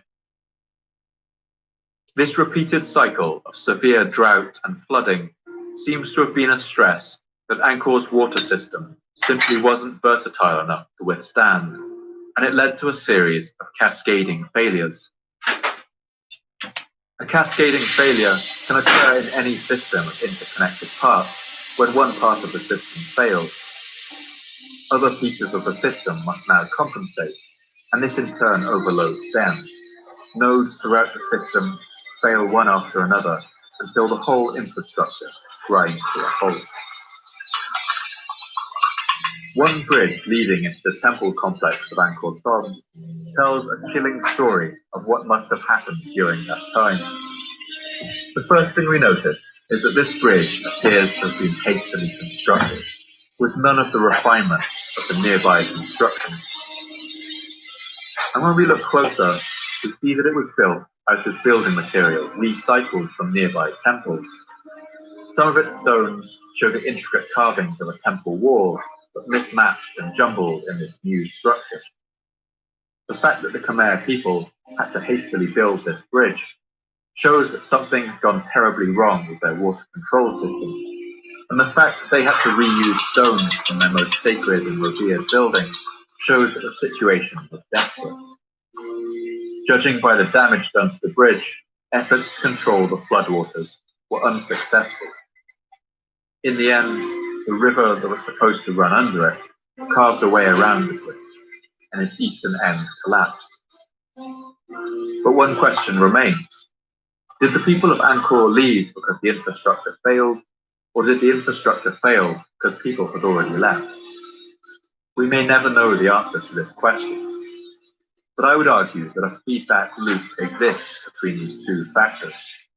A vicious cycle came into play as Angkor diminished in relevance. As this happened, fewer resources were spent maintaining its vast and complex water system, and the cycle of drought and flooding finally broke it completely. As larger parts of the city flooded, sewage and sanitation systems, such as they existed, would have failed, and diseases like dysentery and cholera would have spread among the flooded streets. As water in some areas stopped flowing and became stagnant, mosquito populations may have thrived in the still pools, and cases of malaria would have increased. As has happened with other dying cities around the world, word may have got around that the city was cursed, that devils lived there that caused disease, and now ever fewer resources would be spent maintaining the water system of a dying city. The enormous amount of maintenance required in the water system meant that Angkor essentially had a minimum possible population. Below the certain number of people required to maintain it, the system would have failed utterly. The city would have flooded permanently, and life there would have become unlivable. Now, only monkeys would clamber among the temple roofs, and the jungle would amass outside the city walls like an invading army, ready to reclaim its streets and palaces. Soon saplings, shrubs, and wild grasses would burst through the once opulent streets. Since few valuables or artifacts have ever been uncovered in Angkor, it's likely that looters scoured the ruins too, stripping them of anything of value. Most buildings in Angkor were wooden and thatched with palm leaf. As the first years and decades passed, these disintegrated quickly and left few traces, but the stone buildings remained. Someone entering the city of Angkor in the later half of the 15th century, a scavenger or a fisherman on his way to the Great Lake, would likely have found streets still flooded by the bursting of the city's waterworks, now overgrown with lilies and lotuses, and covered by the shade of the jungle canopy. The writer Malcolm MacDonald described the eerie quiet of these ruins after his visits in the 1950s. Daylight is filtered through many thicknesses of green foliage and has a mysterious, eerie quality. It is half light and half darkness, a greenish twilight, a lightless, haunted sort of illumination such as might glimmer in a ghostly underworld. Those stone buildings still standing would soon become wreathed in vines and creepers. Where once vast crowds of people had gathered to watch royal processions, now the only sounds were the chirping of parakeets and the movements of monkeys in the trees. The stone arches of the city's palaces became home to bats and owls, and already the species of tree that we most readily associate with the ruins of Angkor would have begun its steady conquest of these crumbling ruins. The banyan tree is an endophyte, the closest you can get to a predator in the plant world. It lives by devouring other trees. The tiny red seeds of the banyan are eaten by birds and then deposited in their dropping. Banyan seeds that fall on the ground usually die, But when they land on another tree, they put down roots into its bark. From that point on, the banyan grows swiftly, and the fate of the host tree is sealed. Banyans put down hanging roots that reach to the ground, and then wrap themselves around the unfortunate host, growing to cover it completely, and eventually strangling the life out of it like a boa constrictor. The host tree dies and decomposes, and soon only the banyan remains, with a hollow space in the tree's center where the unfortunate host once stood. But banyans are just as happy growing on a human construction as on a host tree. For this reason, removing sprouting banyan saplings from buildings is still an important part of building maintenance in countries like Cambodia and Sri Lanka today, much as it was in the time of the ancient Khmer. But in Angkor, there was no longer anyone left to do this. Soon after its abandonment, the seeds of the banyan would begin to fall on its abandoned temples and palaces. They would sprout and soon put down their hanging roots like bunches of hair, which then swell and harden woody trunks. If you watch a time-lapse video of this, it would look like some science fiction monster wrapping its tentacles around the stone. The banyan slowly envelops the temples and palaces, crushing stone walls beneath their weight, driving roots through stone, cracking pillars with twigs. Today, these banyan trees form some of the most iconic sights of the ruins of Angkor, draped over them like the arms of some tentacled creature, intent on devouring the works of these ancient walls. Today, when we visit the ruins of Angkor, it reminds us of the dangers, of the challenges our own societies face. They remind us of the threat that growing inequality poses as the rich become richer and the poor become poorer around the world. It also shows us the dangers posed by a global climate that has become increasingly variable and unpredictable. We may hope that our systems are robust enough to withstand whatever the global climate throws at us in the next century, but as the example of Angkor shows, this may not be something that we are able to take for granted.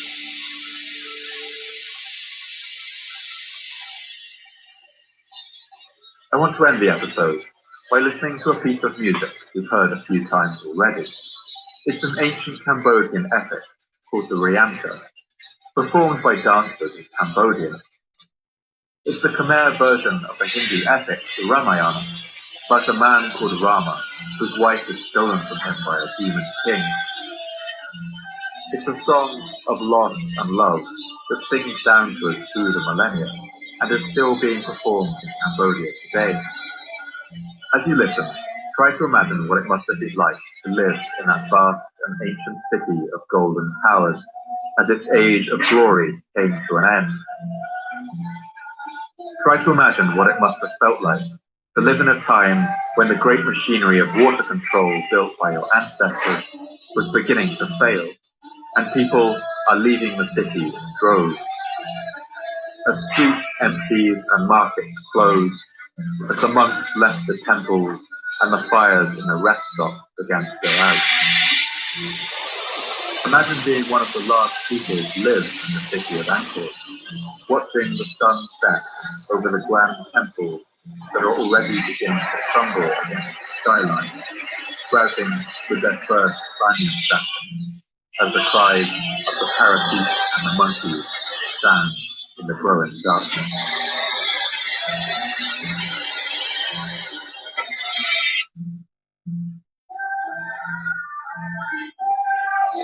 Well, obviously they liked it or they would have left. Thank you once again for listening to the Fall of Civilizations podcast. I'd like to thank my voice actors for this episode, Ree Brignall, Lou Millington, and Sebastian Jarman. Oh, I love to hear your thoughts and responses on Twitter, so please come and tell me what you thought. You can follow me at PaulMMCooper.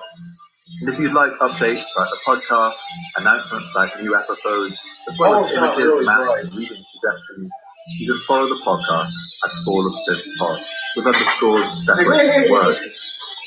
This podcast can only keep going with support of our generous subscribers on Patreon. Imagine what it must To have keep been me running, like. you help me cover my Thank costs. God, those You also let me dedicate more around. time to researching, Well, hang writing, out here. recording, and editing.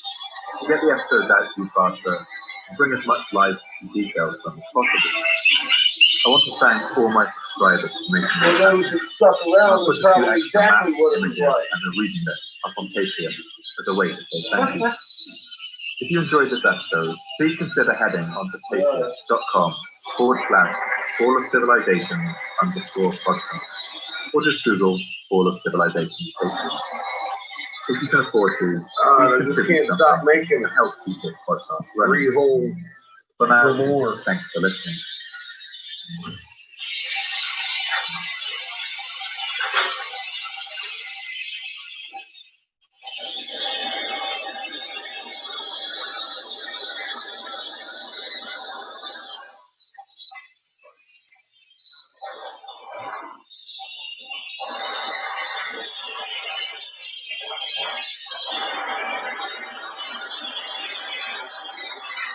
In the year 1586, towards the end of the 16th century, a Portuguese missionary called Antonio de Magdalena was part of a group exploring the deeply forested interior of Cambodia.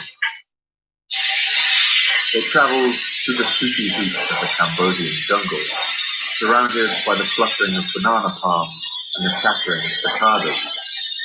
Their Cambodian guide had told them that the ruins of an enormous city lay somewhere here in the jungle, but they didn't know the scale and grandeur of what awaited them. Magdalena was killed soon after in a shipwreck, but before he died, he managed to relate to a friend who wrote down all that he saw of these sprawling ruins in the jungle. The city is square, with 4 principal gates and a 5th, which serves the royal palace. We just heard The gates this. of each entrance are magnificently sculpted, so perfect.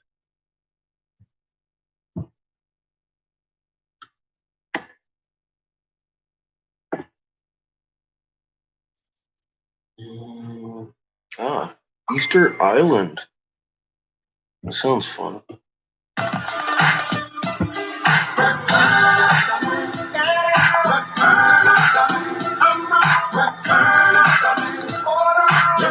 Thank you so much for your patronage.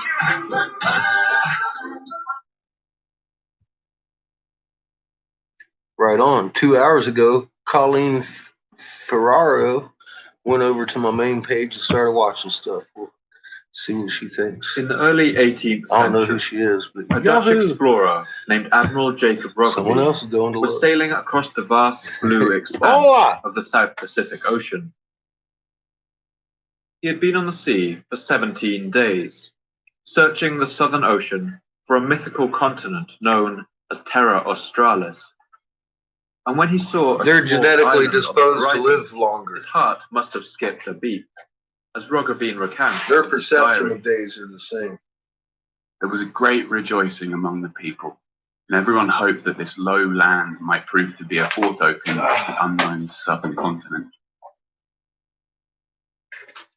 But as their ships approached, it became clear that this was no vast continent, only a small island, a dot of land in the middle of the ocean. Nevertheless, Roggeveen was curious, and he ordered his 3 ships to prepare for landing. It was Easter Day, 1722. Yeah. On the other hand,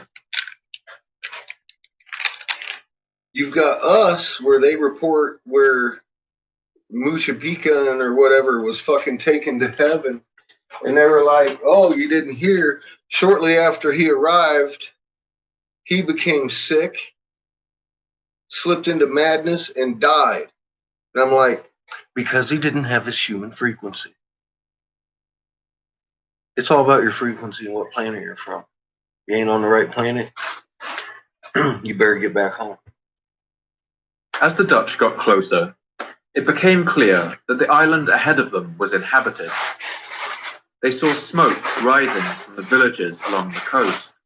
but it was a seemingly barren land. We originally, from a further distance, considered Easter Island. You're under the wrong energy and the wrong reason for that frequency. is that we It will counted as fuck with your sand with system. grass, hay, or That's other creation. scorched and That's the way burned it's vegetation, because it's wasted That's why you appearance can't to give an cohabitate harder like impression that. than of a It don't single work very poverty well. and barrenness. As they sailed closer, the island's inhabitants came out on Unless you do it canoes from to a meet pure them, heart, greeting them like with a lot of friendly the native astonishment. tribes that came here say they This did. was much like other islands that And Roggeveen it had fits visited physics, so before. I believe them. But when he got ashore, what he found I on seen this it wrote island on a fucking amazed wall. him. What? I didn't even know I had a magnet. Along the Now I beaches, know it's lined possible. up in rows with their You backs got a lot to the of shit sea, public. was a line of Go there. stone statues. But you gotta do it right. You can't They do it were in a carved vehicle. from black volcanic stone, some of them standing 10 meters high, wearing crowns of red sandstone. The Anunnakis. But Roggeveen and his men Crazy. couldn't understand how these statues Don't make me had kick got there. something. The stone images at first caused us to be struck with astonishment, because we couldn't comprehend how it was possible that these people, who Damn were it. devoid of heavy, thick timber for I'm already making irritated. machines, as well as strong My ropes, fucking kiln's over nevertheless here. have been able Look to at erect this. such images My that kiln. 30 feet high. It's got its own Proportion. mind over here. This motherfucker Roggeveen right and his here men didn't stay long. is set for They soon set 1160. sail away from the island and on I across gotta the remind it Pacific. it's on. What the But the remarkable image Fuck, stayed you know? with them, and they must have asked themselves, how did those people construct so many vast stone statues when so little building material seemed available to them? Now something's going on. Why had they built with so my many? electronics. I don't know And if what such the hell. an advanced Something interfering with civilization my had signal once or lived on something. this island, where on earth had it But it's vanished got a to? hell of a lag on it. I'm not liking it the last couple of days. I don't know why it's doing that.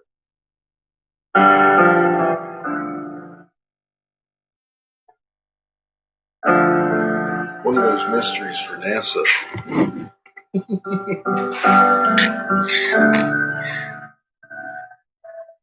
Yes, I'm in the basement. This is where I blow glass. My You know, name's Paul Cooper, and you're listening to the I pay for this house for as much as or less than 99% of the people I know that blow glass that pay for a shop to blow in. So I get my shop free and I get to rent my house for pretty cheap.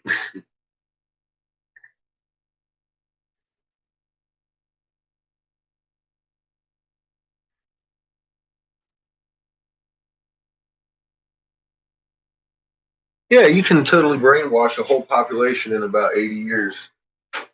You're very right about that, Tom.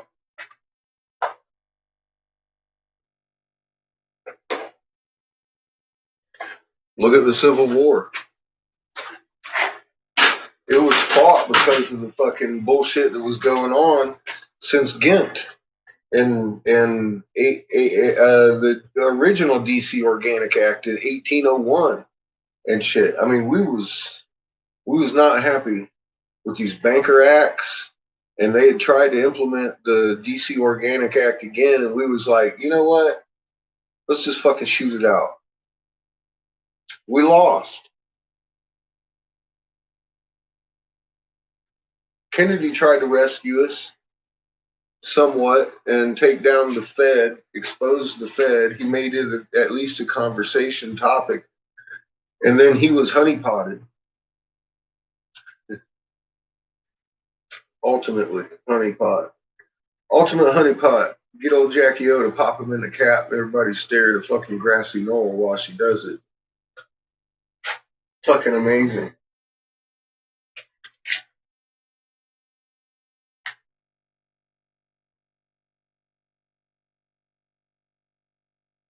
I do make glasses, goblets, coffee pots that you can actually boil on the stove and percolate. Make all sorts of shit.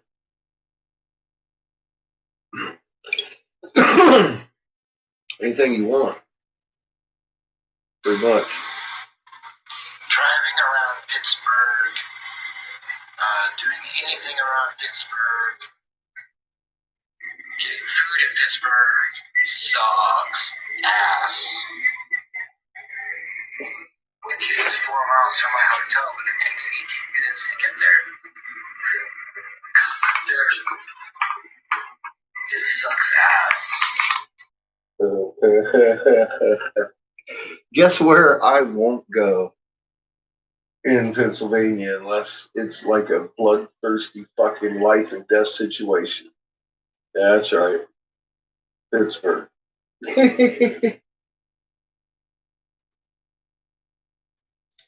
Oh my God. Now, if you live in Pittsburgh, no offense to you, but fuck Pittsburgh. Nice.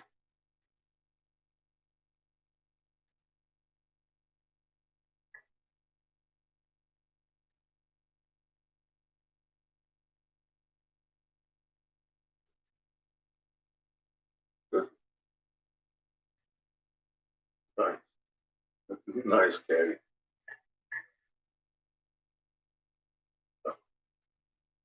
Dang it. Stop being so smart. Just thank you. Turn off. John's in Pittsburgh. He's away for a few days at work, remember? He said he was traveling. He got himself a hotel. Poor guy had to drive hours to get to the Wendy's. Their fucking road system there sucks big buttholes. That's just all there is to it. Ain't no getting around it. Your road and your city designer, oh, should be absolutely crucified.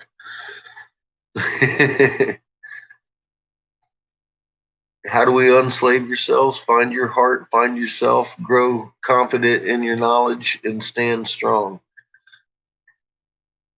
for the Creator in meekness.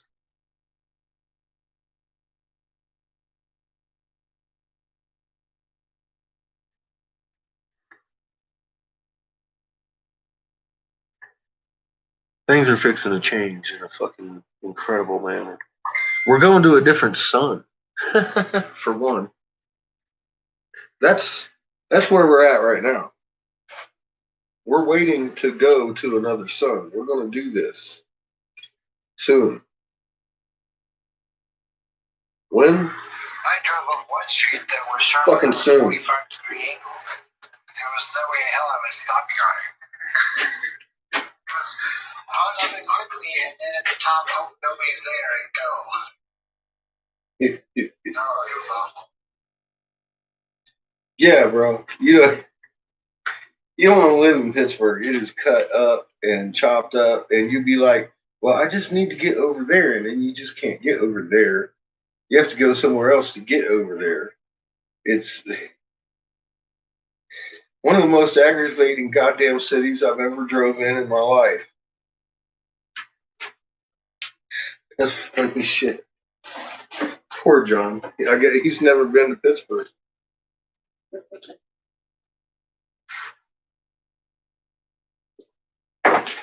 I have. Keep me out of there. You know what's real close to Pittsburgh? Mars. Emlenton. Emlenton's where I live. I was up there at Tom Donner's AOL glass school. He wanted me to be the teacher up there. And I hated the region or I would have stayed. Tom Donner's an awesome cat.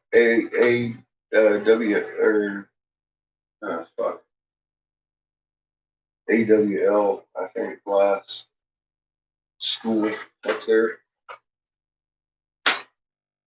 ADL. AGI, that's what it is. AGI. AGI glass school. Up there in nowhere in motherfucking Pennsylvania. But yeah, I hated it. Absolutely hated it out there. I love Tom's. He's got a nice spread and shit. And I understand it's medical and it's legal there in Pennsylvania now. I would reconsider maybe if things were different.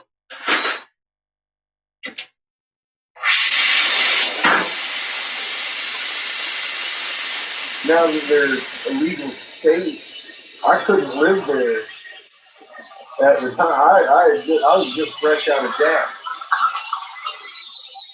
I wasn't having no fucking illegal state. I was bound to be put in jail in Pennsylvania. I knew that.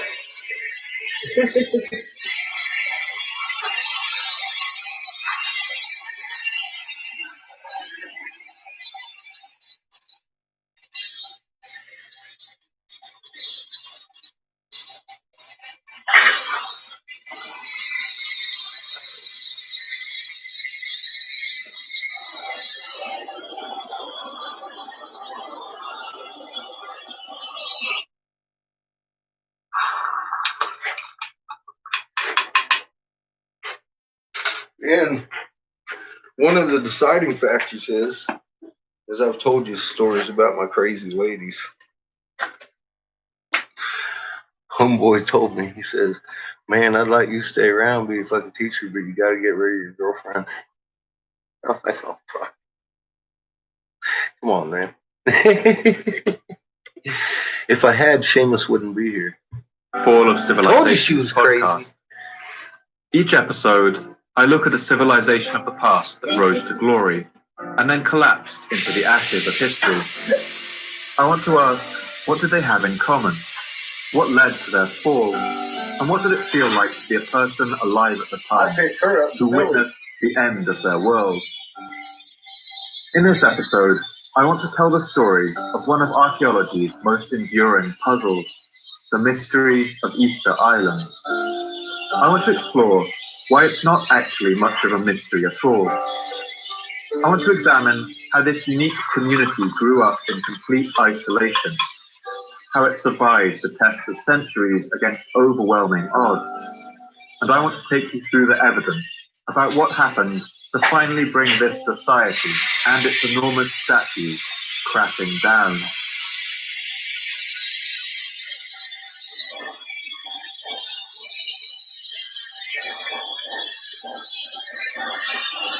The Pacific Ocean is the largest and deepest of Earth's oceans. At over 165 million square kilometers, it covers 1/3 of the Earth's total surface. It's so vast that if you were to look at Earth from outer space, it's just about possible to position yourself so that only the Pacific Ocean is visible. And you could imagine that you were looking at a planet completely composed of water. But the Pacific is not an unbroken sea. Across its blue expanse, there are over 25,000 islands of varying size, many of them thrown up by volcanic eruptions that burst from the lively tectonics of the Pacific Plate. Easter Island is at the eastern corner of an area we call the Polynesian Triangle, a vast region of the Pacific Ocean broken by over 1,000 volcanic islands.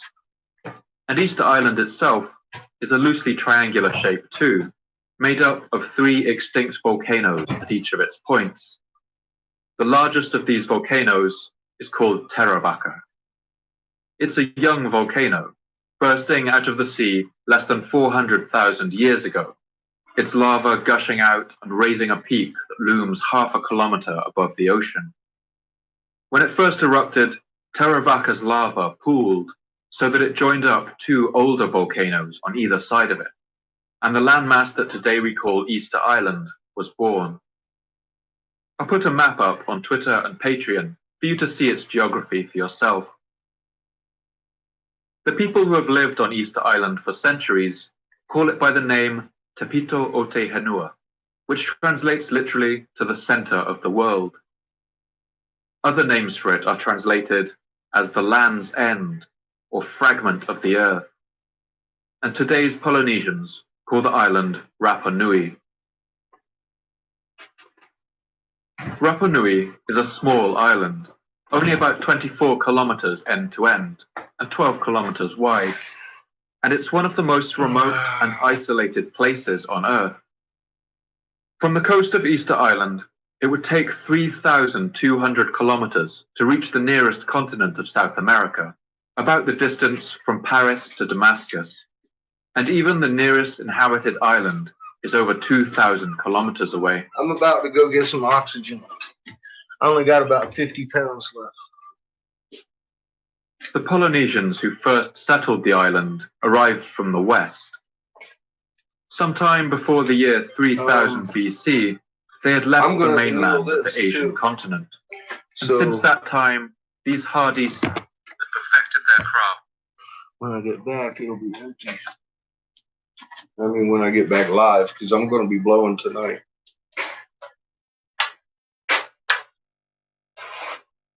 I want to fill this can as many times as I can with really nice pipes this week.